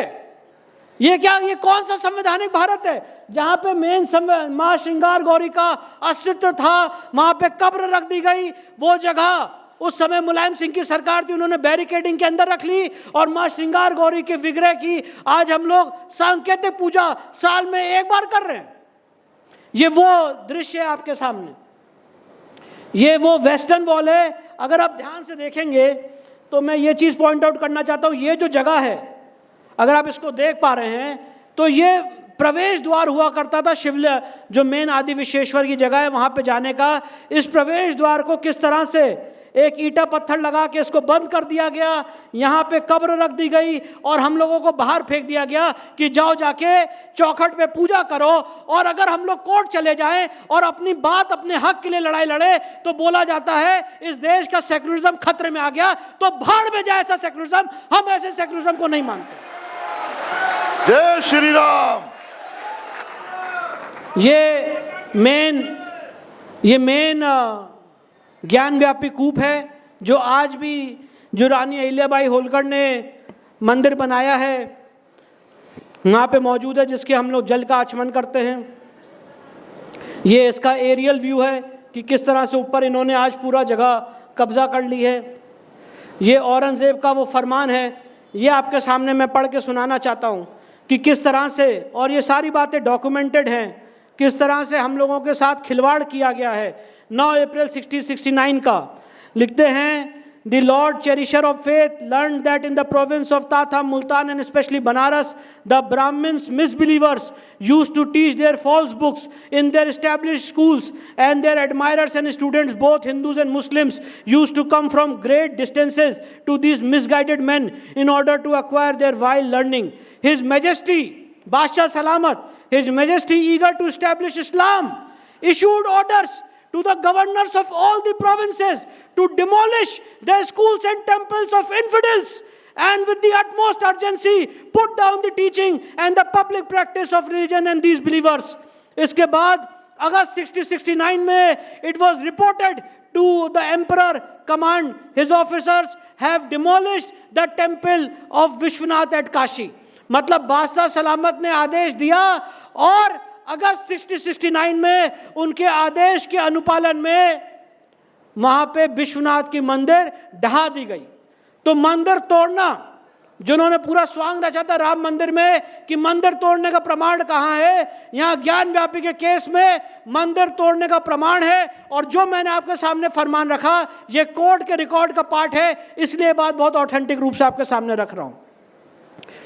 इसके बाद हम सब लोग जानते हैं कि मथुरा श्री कृष्ण जन्मभूमि, मैंने ज्ञान व्यापी का विषय क्योंकि समय की एक मर्यादा है इसलिए मैंने आपके सामने रखा। कृष्ण जन्मभूमि के केस में एक बहुत बड़ा फ्रॉड हम लोगों के सामने केस करा गया है। शॉर्ट में आपको बता देता हूँ, कृष्ण जन्मभूमि का केस जहाँ पे हमारे ईश्वर, हमारे आराध्य योगेश्वर श्री कृष्ण ने जन्म लिया, जिसका वर्णन गर्ग संहिता में मेंशन्ड है। और ये सारी जो बात है वर्चुअली हमें ये कहा जाए कि हमने ये ट्रेनिंग राम मंदिर से ली, तो राम मंदिर के केस ने पराशरन साहब ने हम लोगों को एक चीज़ सिखाई कि जब आपको कोई केस करना है तो उस, और इस तरह के नेचर का केस करना है, तो उसमें सबसे ज़्यादा ज़रूरी होती है हिस्टोरिकल रिसर्च। और हिस्टोरिकल रिसर्च में एक आपको बहुत महत्वपूर्ण बात बताना चाहता हूँ कि राम मंदिर का जो डिमोलिशन हुआ था 1528 में किया गया था। 1510 में गुरु नानक देव ने, और इसका गुरु साखी में पूरा वर्णन मिलता है, डिमोलिशन से ठीक 18 साल बाद गुरु नानक देव ने, डिमोलिशन से ठीक 18 साल पहले 1510 में गुरु नानक देव ने सरयू में स्नान किया था और राम मंदिर के दर्शन किए थे। ये पूरा वर्णन गुरु साखी में मिलता है। और डिमोलिशन के बाद किस तरह से ऐने अकबरी में लिखा हुआ है कि हिंदू समाज के लोग वहाँ पे राम कोट के दर्शन करते हैं, रामनवमी सेलिब्रेट करते हैं, ये सारा वर्णन मिलता है। जब ये सारी रिसर्च हमने की तो उसी आधार पे कृष्ण जन्मभूमि के केस में हम लोग आगे बढ़े और ये रिसर्च करना शुरू किया। तो रिसर्च कर करके ये कृष्ण जन्मभूमि की ट्रस्ट डीड मिली।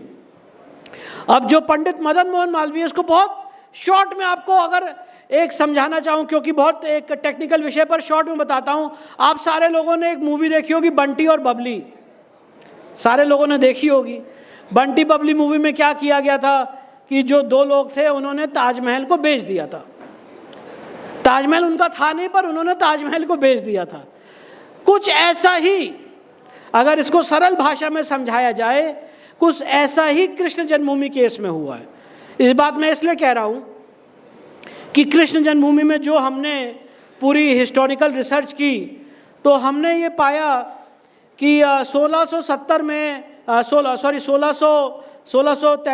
1633 में राजा बीर सिंह बुंदेला ने इस जगह को करीब 30 लाख रुपए, उस समय के 30 लाख रुपए की कॉस्ट से बनवाया था। और जैसे कि अभी मैंने आपको फरमान पढ़ के ज्ञान व्यापी का सुनवाया, उसी तरह से मजलिस आलमगिरी के में फरमान दर्ज है कि किस तरह से औरंगजेब ने हमारे कृष्ण मंदिर को ढहा दिया।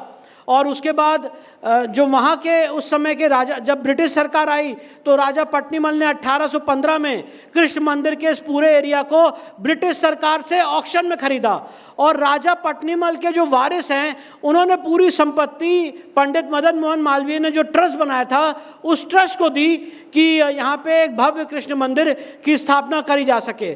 पर हम सारे लोग जानते हैं कि एक जिसे कह सकते हैं फ्रॉड जिस तरह से किया गया, ये फ्रॉड का जीता जागता उदाहरण है कि किस तरह से यहाँ पे एक मिलती जुलती संगठन बनाया गया, श्री कृष्ण जन्मभूमि सेवा संघ, श्री कृष्ण जन्मभूमि ट्रस्ट और श्री कृष्ण जन्मभूमि सेवा संघ। सारी जो संपत्ति थी भगवान कृष्ण की, कृष्ण जन्मभूमि की, वो निहित थी श्री कृष्ण जन्मभूमि ट्रस्ट में। और एक फर्जी संस्था बनाई गई 1958 में, श्री कृष्ण जन्मभूमि सेवा संघ, और उस पर कॉम्प्रोमाइज कर लिया श्री कृष्ण जन्मभूमि सेवा संघ ने 12 अक्टूबर 1968 को, और ये कहा कि जहां तक लोग आपने हमारे मंदिर परिसर में कब्जा कर लिया है, आप लोग वहां पे मौजूद रहिए। और आज वहां पे भव्य शाही ईदगाह मस्जिद बन गई। तो इस बात को लेकर हम लोग कोर्ट पहुंचे और 25 सितंबर 2020 को हमने मुकदमा फाइल किया और हमने कहा कि इस प्रॉपर्टी का ओरिजिनल मालिक तो श्री कृष्ण जन्मभूमि ट्रस्ट है। राजा पट्नीमल ने सारी संपत्ति श्री कृष्ण जन्मभूमि ट्रस्ट को दी थी। यह सेवा संघ कौन होता है भाई? मुकदमा फाइल करने वाला और कोर्ट में कॉम्प्रोमाइज करने वाला। तो बहुत ही सरल केस है, पर इस समय मैं आपको बताना चाहता हूं, मेरी बात को शॉर्ट में समझ लीजिए कि ये जो आंदोलन चल रहा है, ये जो पूरी मुहिम चल रही है, इस मुहिम को रोकने के लिए एक पूरी संगठित लॉबी सुप्रीम कोर्ट पहुंच गई है। और आप सब जानते होंगे कि हमारे सुप्रीम कोर्ट के चीफ जस्टिस रहे अहमदी साहब के एक अभी रिसेंटली एक लेक्चर रखा गया था और उसमें सुप्रीम कोर्ट के रिटायर्ड जज जस्टिस रोहिंटन नरीमन आए और वर्चुअली, मैं अगर उसको एक लीगली एग्जामिन करूं, सुप्रीम कोर्ट के रिटायर्ड जज होने के बावजूद भी उन्होंने लॉ और फैक्ट्स के खिलाफ बात कही और ये कहा कि ये जितने केसेस मंदिर मुक्ति के चल रहे हैं, इन सारे केसेस पे रोक लगनी चाहिए। और प्लेसेस ऑफ वर्शिप एक्ट की गलत व्याख्या करते हुए उन्होंने वो सेमिनार में बात कही। वो सारी बातें यूट्यूब पे हर जगह अवेलेबल हैं। और 12 दिसंबर 2024 को सुप्रीम कोर्ट ने आदेश पारित कर दिया है कि अभी कोई भी केस में कोई इंपॉर्टेंट ऑर्डर, कोई अहम आदेश, इफेक्टिव आदेश पारित नहीं किया जाएगा। और साथ ही साथ ये भी आदेश दिया है कि कोई भी मंदिर मुक्ति के लिए नया केस दर्ज नहीं होगा, कोई भी सर्वे का आदेश नहीं आएगा। अब मैं आपके सामने, और ये सवाल जो आज मैं आपके सामने पूछ रहा हूं, ये सूरत की इस धरती से एक मुहिम बननी चाहिए, सनातन चार्टर में आना चाहिए, हमें अपने हकों के लिए जागृत होना चाहिए।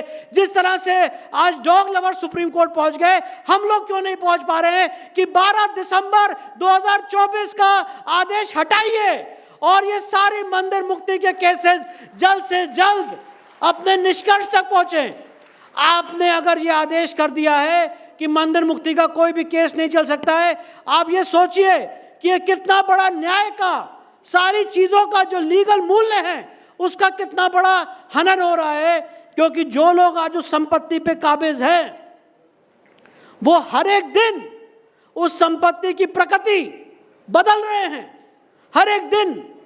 और हम और आप कुछ नहीं कर पा रहे हैं और सुप्रीम कोर्ट ने स्टे लगा रखा है। उस स्टे के वेकेट करने के लिए हम लोग सुप्रीम कोर्ट गए हैं, पर आप सारे लोगों का भी लोकस बनता है सुप्रीम कोर्ट में सनातन समाज की इस समय बाढ़ आ जानी चाहिए और सारे लोगों को संगठित होकर ये मांग करनी चाहिए, जिस तरह से आपने तिरंगा यात्रा निकाली है उस तरह से यात्रा निकालनी चाहिए कि सुप्रीम कोर्ट 12 दिसंबर 2024 के आदेश को वापस ले और जो हम लोग की आस्था अस्मिता के के केंद्र हैं, कम से कम इस पूरी सिविलाइजेशन को इतना तो एक मौका दे कि अपनी बात कोर्ट में प्रूव कर सके। ये किस तरह की एक बात हुई या सोच हुई कि आप अपनी बात भी कोर्ट में नहीं रख सकते। जब बाबा साहब अंबेडकर से पूछा गया था कि आप इस संविधान की आत्मा को क्या मानते हैं, तो बाबा साहब अंबेडकर ने कहा था कि लोगों के कोर्ट जाने का अधिकार, राइट टू जस्टिस, यह इस संविधान की आत्मा है।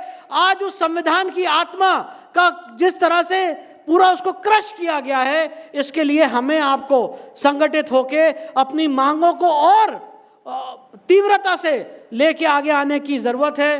तो ये सारे वो डॉक्यूमेंट्स हैं जो मैंने आपके सामने रखे, और किस तरह से कृष्ण जन्मभूमि में हमें एएसआई का नोटिफिकेशन मिला है। ये बड़ी इंटरेस्टिंग बात है, आपको बताना चाहता हूं। 27 दिसंबर 1920 का नोटिफिकेशन है। इसमें लिखा हुआ है बड़ी इंटरेस्टिंग बात, ये सब गवर्नमेंट रिकॉर्ड है जो मैं आपके सामने बता रहा हूं। The portion of Katra mount which are not in position of नजूल tenants on which formerly stood a temple of Keshav Dev which was dismantled and at the site utilized for mosque of Aurangzeb। ASI लिख रहा है, और ASI आज का ASI नहीं, कोई संघ या VHP ने नहीं लिखा है, ये 1920 का ASI है जिसने लिखा है कि यहाँ पे केशव देव का मंदिर हुआ करता था और आज उसी जगह को मस्जिद के रूप में उपयोग किया जा रहा है। ये एएसआई का डॉक्यूमेंट है जो आपके सामने मैंने रखा है, ये भी हमने कोर्ट में फाइल कर रखा है। इस तरह से भोजशाला की पूरा एक इतिहास है जहाँ पे 7 अप्रैल 2003 के आदेश के बाद उसी जगह पे जो माँ वाग देवी, माँ सरस्वती के स्थान पे पूजा पाठ हो रही है। ऐसे बहुत सारे पूरी घटनाएं अगर मैं बताऊंगा तो बहुत देर हो जाएगी और आप लोग भी सुनते सुनते मुझे बोर हो जाएंगे, क्योंकि मैं इस चीज़ के लिए, इसी में हम लोग की रिसर्च रहती है, इसमें हम लोग घुसे रहते हैं। इसलिए ये भोजशाला का 7 अप्रैल 2003 का आदेश है। आप लोग उसका वीडियो बना सकते हैं, फ़ोटो खींच सकते हैं, आप लोग इसको घर पे आराम से पढ़ सकते हैं कि ये बहुत बड़ा सेकुलरिज्म का जीता जागता उदाहरण है। आप सोचिए कि आपने कभी किसी जगह नहीं देखा होगा कि आप यहाँ पे पूजा भी कर लो, नमाज भी कर लो, पर ये हमारी आपकी कितनी बड़ी विडंबना है कि हमारा जो मंदिर स्थल है उसमें बोला जा रहा है कि आप यहाँ पे फ्राइडे को नमाज पढ़ेंगे और हमें बोला जा रहा है कि आप ट्यूसडे को यहाँ पे पूजा करेंगे। और हो ये रहा है साइड पे कि जब वो नमाज पढ़ने जाते हैं संस्कृत की ऋचाएं मिटाते हैं, हवन कुंड और यज्ञ कुंड में थूकते हैं और साइट को डिस्ट्रॉय करने की कोशिश कर रहे हैं। तो ये भोजशाला का पूरा ये सारे फोटोज़ हैं, ये हवन कुंड है बीच में, ये चारों तरफ वैदिक गैलरीज हैं, किस तरह से वहाँ पे देवी देवताओं के अस्तित्व को छेनी हथौड़ी से तोड़ दिया गया। और मुझे बताया गया, हो सकता है मैं गलत हूं पर मैं वही बात रखना चाहता हूं कि आपसे यहाँ से शायद 80 किलोमीटर दूर भरूच, अगर मैं सही बोल रहा हूं तो शायद भरूच में भी ऐसी कोई एक जगह है जहाँ पे ऐसी कोई एक पोजीशन एग्जिस्ट कर रही है जी।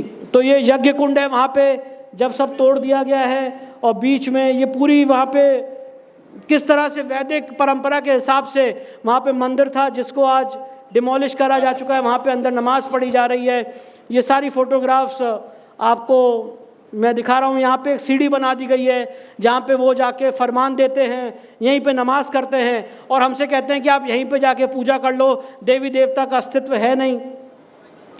संभल का आप लोग विषय जानते हैं, किस तरह से वहाँ पे क्या क्या घटनाएं हुई, किस तरह से वहाँ पे कल्कि का अवतार होना है। ये सारे उसके डॉक्यूमेंट्स हैं, आप लोग इसकी वीडियोस फोटोज़ बना सकते हैं। ये मैं आपको इसलिए दिखाना चाहता था, ये ऐने अकबरी का एक्सट्रैक्ट है जहाँ पे मेंशन्ड है कि संभल में वहाँ पे हरि मंदिर, जिसे हरिहर मंदिर कहते हैं, वो वहाँ पे मौजूद था और यहाँ पे कल्कि अवतार होना है।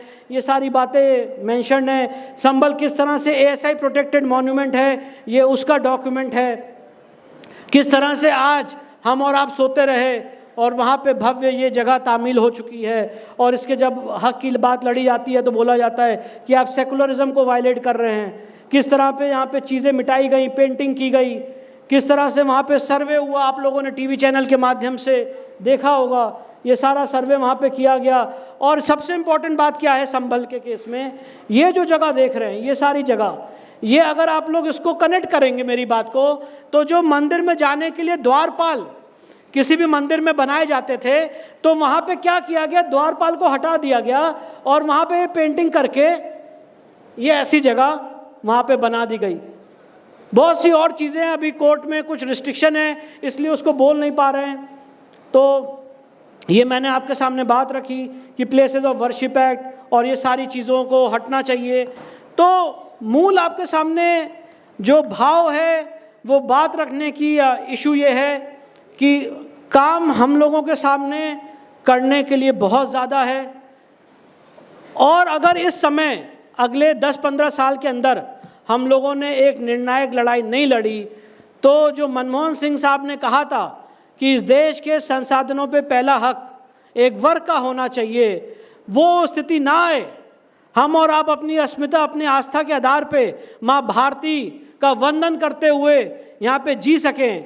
ये सारी बातें मैं आपके सामने रखना चाहता हूँ। समय की मर्यादा है इसलिए मुझे क्षमा करिएगा अगर मैंने उसको वायलेट किया। आपने मुझे इतनी पेशेंटली सुना, बहुत सारी बातें और थी आपके सामने रखने की, तो पर आप सबके बीच में आके आप लोगों का प्यार पाके, आप लोगों को नमस्कार करके, प्रणाम करके, जो यहाँ पे हमारे बूदिया साहब हैं, जो हमारी माताएं बहनें हैं, आप सबसे मिलके बहुत अच्छा लगा। और ईश्वर से यही एक कामना है ईश्वर के श्री चरणों में कि जल्द से जल्द हम लोग इन जगहों को, इन सारे केसेस को जीतें। इसके लिए आप लोग साथ दीजिए। और मेरे मन में एक बात आ रही है, वो बात बोल के अपनी बात को विराम दूंगा। समय तराजू तोल रहा है, इतिहास के पन्ने खोल रहा है, सत्य सनातन की आंखों में काशी मथुरा डोल रहा है, अखंड नियंता सर्वेश्वर कल्कि का स्वागत करने को 5 सदी से मौन ये संभल हरियर हरियर बोल रहा है। हर हर महादेव, हर हर महादेव, हर हर महादेव। जय जय श्री राम, जय जय श्री राम।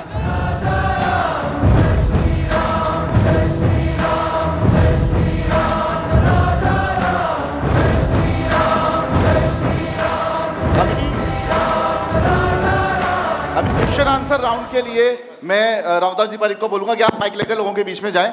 आप सब अपनी जगह पर बैठे रहें, प्रोग्राम अभी खत्म नहीं हुआ है। जय जय श्री राम। प्रोग्राम अभी खत्म नहीं हुआ है, अपनी सभी जगह पर बैठ जाएं, आप अपनी जगह पर बैठ जाएं। ये अभी सिर्फ वक्ता का जो पूरा हमने प्रेजेंटेशन देखा वो खत्म हुआ है। आप अपनी जगह पर बैठ सकते हैं, प्रोग्राम अभी खत्म नहीं हुआ है। इसके बाद राष्ट्रगान के साथ प्रोग्राम खत्म होगा। क्वेश्चन आंसर के लिए जो भी क्वेश्चन आंसर है, राम जी आप बिल्कुल क्वेश्चन आंसर के कुछ पूछना हो अपना हाथ खड़ा कीजिए। सभी अपनी जगह पर विराज जाएं ताकि क्वेश्चन आंसर हम कर सकेंगे। हेलो सर जी, जो हमारी सरकार बनी है, सब सनातन के लिए बोलते हैं, लेकिन काम करने का आता है तब सनातन के लिए खड़े नहीं होते, तब कन्नी काट लेते हैं। कपिल शर्मा के लिए खड़े नहीं होते, नुपुर शर्मा के लिए खड़े नहीं होते, हमारे यहाँ पे काजल हिंदुस्तानी है उसके लिए खड़े नहीं होते, विष्णु शंकर जी जैन के लिए खड़े नहीं होते, तब साइड में कन्नी काट के खड़े हो जाते हैं। वोट मांगने आते हैं तब जय श्री राम के नारे के साथ आगे आ जाते हैं। तो ऐसे दोगलापन लोगों को बीजेपी में से हटाना बहुत ज़रूरी है। उसके लिए साफ सुथरे चेहरे नए आगे भेजना होगा। इधर भी चोर चक्के हैं हमारी गुजरात सरकार में, उनको भी हटाना है। जो लोग आज केंद्रीय मंत्री बनने के बाद ऑटोबायोग्राफी रेंज रोवर में घूमने लगे, जिनके बच्चे मर्सिडीज में बैग 600 में घूमने लगे केंद्रीय कैबिनेट मंत्री के बाद। हाँ, तो पॉलिटिक्स ये धर्म लड़ाई में सपोर्ट कितना कर रही है? देखिए मुझे ऐसा लगता है कि हम लोग ये थोड़ा सा, जो आपकी बात है मैं आपके भाव को समझ गया, पर हम लोग थोड़ा सा डिस्ट्रैक्ट हो रहे हैं जब हम लोग हर समय हर एक बात में बीजेपी और सरकार को बीच में लाते हैं। सबसे पहले ज़रूरी ये है कि as a community, as a society, as a समाज हम क्या कर पा रहे हैं, ये सबसे महत्वपूर्ण है। आज आप उधर से सीखिए ना, वो लोग क्या कर रहे हैं। आज तो सरकार उनकी नहीं है, पर जब वफ़ का आज एक कानून आया, आज वो कानून के लिए खड़े हो गए। क्या उनके साथ सरकार है? क्या उनके साथ संगठन है? वो लोग साथ हैं। आज अगर हम और आप यूनाइटेड हो गए तो किसी की हिम्मत नहीं है कि हमारी आस्था या हमारी अस्मिता पे कुठाराघात कर सकता है। पर इस समय हमें आपको संगठित होकर अपनी बात को रखने की जरूरत है। जी जी, जय श्री राम। सबसे पहले आपका स्वागत है कि आप हमारे शहर सूरत में पधारे। विषय ये है भाई साहब कि आधार कार्ड बदल कर मुस्लिम युवक एक सीरीज नंबर से 2-2, 3-3 नाम बदलते हैं, उसमें हिंदू मुस्लिम सब नाम होते हैं अलग अलग, और लड़कियों को फंसाते हैं। वो विषय कई आए सूरत में। हमने अभी 2 दिन पहले ही यहाँ के कमिश्नर और एसओजी डीसीपी से भी बात की, तो उनका ये कहना है कि मैडम हम करें क्या, हम अगर प्रमाण पाते हैं तो हम रिमांड पे तो लेते हैं, परंतु इनके ऊपर कोई कठोर कार्रवाई इसलिए नहीं कर सकते कि सुप्रीम कोर्ट ने प्राइवेसी के नाम से आधार कार्ड चेक न करने की आदेश जारी कर रखी है। तो इसके लिए क्या कुछ हम कर सकते हैं सर्वोच्च न्यायालय से? नहीं, बिल्कुल। बहुत सारे फर्जी आधार कार्ड बनाने का जो एक मुद्दा है वो सामने आ रहा है, और मुझे लगता है कि आगे आने वाले समय में ये बिल्कुल हमारी मांग होगी कि जो अभी हमने देखा था कि हनुमान जी का भी आधार कार्ड बन गया था, अलग अलग लोगों का जो एग्जिस्ट नहीं करते उनका भी आधार कार्ड बन गया था। तो इसीलिए हम लोगों को ये जो आधार है उसमें जो जिन लोगों का गलत आधार कार्ड बन रहा है उसका भी हम लोगों को अलर्ट होके उसके खिलाफ एक लड़ाई लड़ने की लीगल तौर पे सुप्रीम कोर्ट में ज़रूरत है। इसके लिए आप हमारी मदद करिएगा डेटा देने के माध्यम से, जो कार्यक्रम के ऑर्गेनाइजर्स हैं, तो बिल्कुल उसके लिए जो भी लीगल एक्शन लेना हम लोग लेंगे। जय श्री राम सर, मेरा नाम अशोक कुमार सारस्वत है। सर, सवाल ये है कि सुप्रीम कोर्ट ने, अभी आपने भी यहाँ पे उस चीज़ का जिक्र किया था कि डॉग्स को लेके गए, जबकि कोई सुविधा भी नहीं थी, ना कोई ऐसा एक्ट था। आज तक गाय के लिए ऐसा कोई एक्ट बना हुआ भी है, उसके ऊपर भी काम नहीं करती है। अगर सनातन धर्म का आप यहाँ बोलते हो कि राष्ट्र के लिए आप आगे आइए, मैं आ जाऊँगा। मेरे ऊपर में अभी भी 2 से 3 केस गाय के प्रति चल रहा है, जिसका इलाज के लिए हम सनातन धर्म के लिए लड़ते हैं तो भी हमारे ऊपर केस चल रहा है। तो जब सुप्रीम कोर्ट इस प्रकार का दोगलापन कर रही है तो कौन युवा या सनातन धर्म के लिए अगला कदम अपना उठाएगी? आप मुझे बताइए। आपके पास में तो पूरा कानून की किताब पड़ी हुई है, आपके पास एक्ट है, ये सारी चीज़ें हैं कि आप उसके ऊपर में कदम उठाओगे, कौन सी भाषा का कब उपयोग करना है या कौन सी चीज़ को कहाँ रखना है। अगर हमारे जैसे जो भी व्यक्ति हिंदुत्व धर्म के लिए लड़ने आगे आएंगे, इस प्रकार से हमें बैकफुट पे भेजा जाएगा, तो कौन व्यक्ति अपना कदम आगे रखने के लिए तैयार होगा?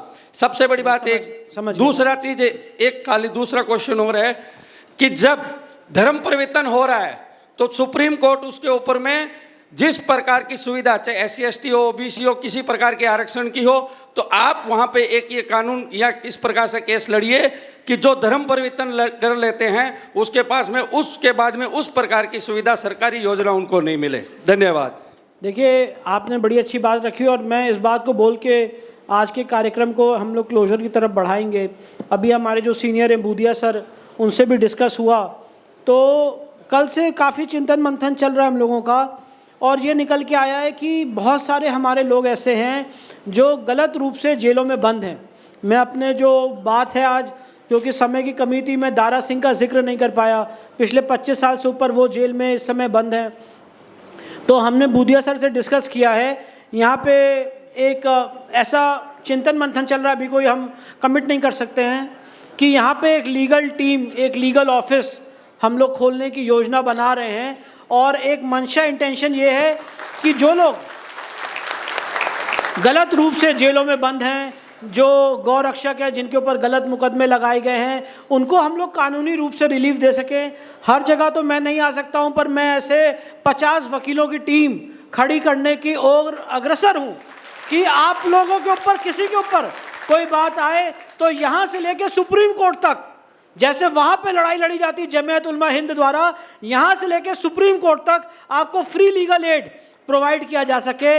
इसके लिए बूदिया सर ने सारे डिस्कशंस अभी चल रहे हैं, कोशिश करेंगे कि इस दिशा में जितनी हम लोग की क्षमता है उस हिसाब से कुछ काम कर पाएँ। अब जय श्री राम के साथ अब जय श्री कृष्ण शुरू हो गया है आपके नेतृत्व में, और निश्चित रूप से परिणाम आएगा। हम सब सामान्य जीवन में संगठन में काम करने वाले लोग हैं, और बहुत सारे काम करते हुए लीगल परेशानियां खूब आती है।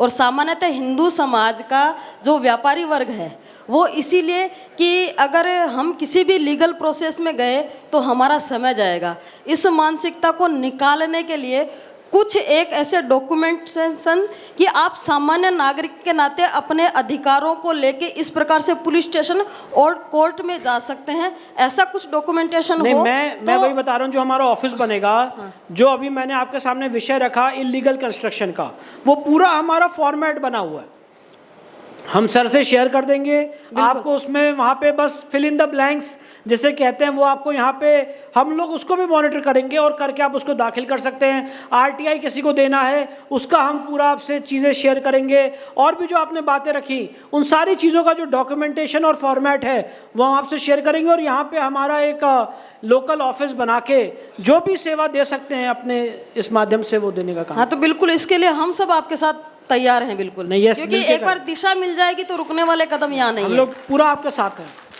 जी सर। जय जिनेन्द्र, जय श्री राम। मेरा नाम है सनातनी जैन हर्षद गुगलिया। मैं काउफ में काम करता हूं और कानूनी धर्म की लड़ाई में भी काम करता हूं, बहुत संगठन से जुड़ा हूं। मेरे प्रश्न डायरेक्टली इनडायरेक्टली पूछे गए, मैं सीधा पूछता हूं। आधार कार्ड को कानूनी तरह से बाकी जोड़े ना जोड़े, कोर्ट में जब केस करने जाए कोई अनलीगली फंसाने के लिए तो उनको जोड़े, वो हाजिर नहीं होके जिस पे आरोप लगाए वो दुखी हो रहा है। तो ये ज़रूरी है कि वो उसको आधार कार्ड पान कार्ड से लिंक करे, वो हाजिर नहीं होए तो उसके बैंक अकाउंट लॉक कर दिए जाए कि फरियादी को आना पड़े। ये बहुत ज़रूरी है। 15 साल से मैं त्राहित हूँ इस तरह से।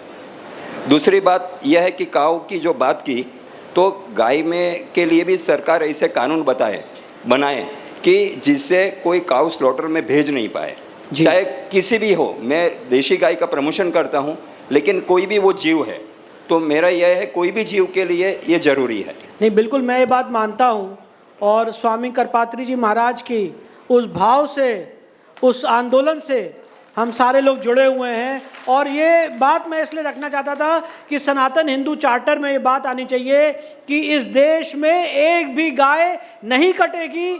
इस समय ऐसे बहुत सारे गौ रक्षक पैदा हो गए, अगर गाय कोई फर्टाइल नहीं है या दूध नहीं दे रही हैं तो उनके भी पोषण के लिए, उनके भी रक्षण के लिए बहुत सारी संस्थाएं खड़ी हो गई। हम लोग सक्षम हैं, तो यहाँ पे गौ हत्या पूर्ण रूप से इसको प्रतिबंध लगना चाहिए। ये हम लोगों की मांग, इसको लेके हमें सामने आना चाहिए। जो 20 राज्यों में इस समय कानून है गौ रक्षा के लिए, वो बहुत ही कठोर नहीं है, बहुत वीक है। उस कानून में बहुत सारे लूप होल्स हैं। तो पूर्णतः आर्टिकल 48 के हिसाब से गौ रक्षा पे पूर्णतः प्रतिबंध लगे, ये मांग हम लोगों को लेके आगे आना चाहिए। आधार कार्ड का भी मैंने आपको बताया। जी, आधार कार्ड की जो आपने बात रखी है, उसके लिए मैं बताना चाहता हूं कि अगर किसी ने आपके ऊपर फर्जी मुकदमा लगाया है तो सेक्शन 201 में आप मैलिशियस प्रोसिक्यूशन का उसके ऊपर उल्टा केस कर सकते हैं। और जो आपका सुझाव है बिल्कुल सही है, ये बात भी हम लोग कोर्ट में रखेंगे कि उनको आधार और पैन से लिंक किया जाए। धन्यवाद। जय श्री राम। मैं हिंदू जागरण मंच अनेक हिंदू संगठनों की ओर से काम करता हूं, तो कई बार जब लव जिहाद में हम लोग काम करते हैं, अनेक लड़कियों को लेके आए हैं, लेकिन कई प्रकार की कई बार ऐसी विडंबना आती है, लड़की का एड्रेस फेक रहता है और रजिस्ट्रेशन हो जाता है और वो लड़की घर से उसी दिन गायब हो जाती है स्पेशल मैरिज एक्ट में। 30 दिन बाद जब वो सर्टिफिकेट लेने आते हैं, उन बीच में हम लोग उसका घर का एड्रेस ढूंढते हैं तो वो घर का एड्रेस फेक रहता है। तो कोर्ट को, सरकार को ये पता नहीं है क्या कि ये फेक एड्रेस पे रजिस्ट्रेशन होते हैं और किस प्रकार ये लोग कर लेते हैं। और जब यहाँ पे सूरत में जहाँ पे रजिस्ट्रेशन होता है, तो मैंने ये अनुभव किया है, हम जब उठाने लड़की को जाते हैं, पकड़ने जाते हैं, वहाँ अदर कम्युनिटी की जो सामने रहती है, वो कितने वकील फ्री ऑफ चार्ज वो लड़की और लड़के को तैयार रहते हैं कि कौन हिंदू लड़की तुरंत आई और लड़का अपना है तो तुरंत फ्री ऑफ चार्ज उसको वो लोग पूरा देते हैं सेवा। तो हमारे वकील भी ऐसे बहुत देते हैं, लेकिन उनकी तादाद में हमारे वकील इतने नहीं देते हैं जितने वहाँ पे बहुवाली पे यहाँ पे मैंने देखा है। नहीं, हम लोग तादाद बढ़ाएंगे, ये मैंने कमिटमेंट किया है और मिलके इस बात पे काम करेंगे। सर लास्ट 2 क्वेश्चन लेंगे। ये आखिरी सवाल होगा जय श्री राम। कृष्ण जी का। मैं सर ऐसे मेवाड़ से हूँ, जो हमारा क्षेत्र कुंभलगढ़ ऐसे पड़ता है, वहाँ पे ऐसी गतिविधियाँ चल रही है। एक तो राणकपुर जैन मंदिर, ठीक जैन मंदिर सूर्य मंदिर दोनों है, उसके आगे मज़ारें बनाई जा रही है योजनाबद्ध तरीक़ा से। और थोड़ा और आगे जाएंगे, जहाँ महाराणा प्रताप जी के साला जी का बलिदान हुआ था, वहाँ पे भी बनाए गए हैं मज़ारे, जो वहाँ काम कैसे मर जाते हैं वो लोग, कैसे क्या करते हैं, ऐसा बहुत ऐसा हो रहा है। उसके लिए। और आप फोटो खींचिए, मैं आपको फॉर्मेट भेज रहा हूँ। और वहाँ हम कुंभलगढ़ किले के अंदर की आपको स्थिति बताता हूँ कि वहाँ अभी ऐसे गवर्नमेंट 35 घर बताती है, पर 100 घर से अधिक हो चुके हैं मुसलमानों के, जबकि पाकिस्तान के झंडे लगते हैं, हम कई बार जाते हैं। सवाल करिए। कुंभलगढ़ की बात कर रहे हैं। हाँ। उस पर मेरा ध्यान है, बहुत जल्दी कार्रवाई करने जा रहे हैं कुंभलगढ़। सर मेरा एक लास्ट क्वेश्चन है, जैसे लैंड जिहाद पे एक आसान तरह का कानून बना, क्या लव जिहाद के लिए ऐसा कानून हो सकता है कि जो अदर धर्म में कोई शादी होती है तो माँ बाप में किसी एक का परमिशन होना जरूरी हो? देखिए, हर चीज़ का जवाब कानून नहीं होता है। आज ये बताइए, लव जिहाद की घटनाओं में हम ही क्यों फंस रहे हैं? आज लव जिहाद की घटनाओं में हम ही क्यों फंस रहे हैं? तो हर चीज़ का जवाब कानून नहीं है, बहुत चीज़ का जवाब समाज, सोसाइटी एज अ होल है। अगर आप लोग जागृत हो जाएं, हर देखिए, एक बहुत अच्छी कहावत है लॉ में, a government is the best which governs the least. सबसे अच्छी सरकार वो होती है जो सबसे कम गवर्न करती है।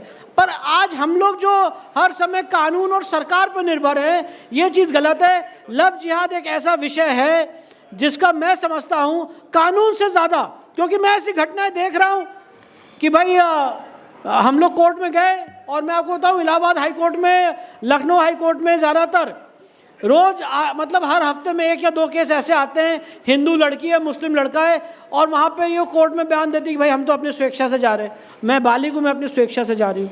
अब इसका आप क्या करोगे? कानून इसके लिए क्या करेगा? ऐसे बहुत सारे मेरे पास केसेस आए हैं जहाँ पे वो कह देती मैं अपनी स्वेच्छा से जा रही हूँ।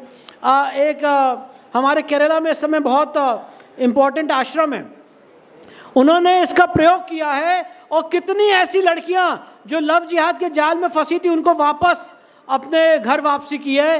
तो घर वापसी करना, समाज को जागरूक करना, हमारी माताएं बहनें गलत जगह ना जाएं, इसके लिए हमें और अलर्ट होना, और भी बहुत सारे इसके उपाय हैं जो कानूनी रूप नहीं, बाकी और सामाजिक रूप से इसका काम किया जा सकता है।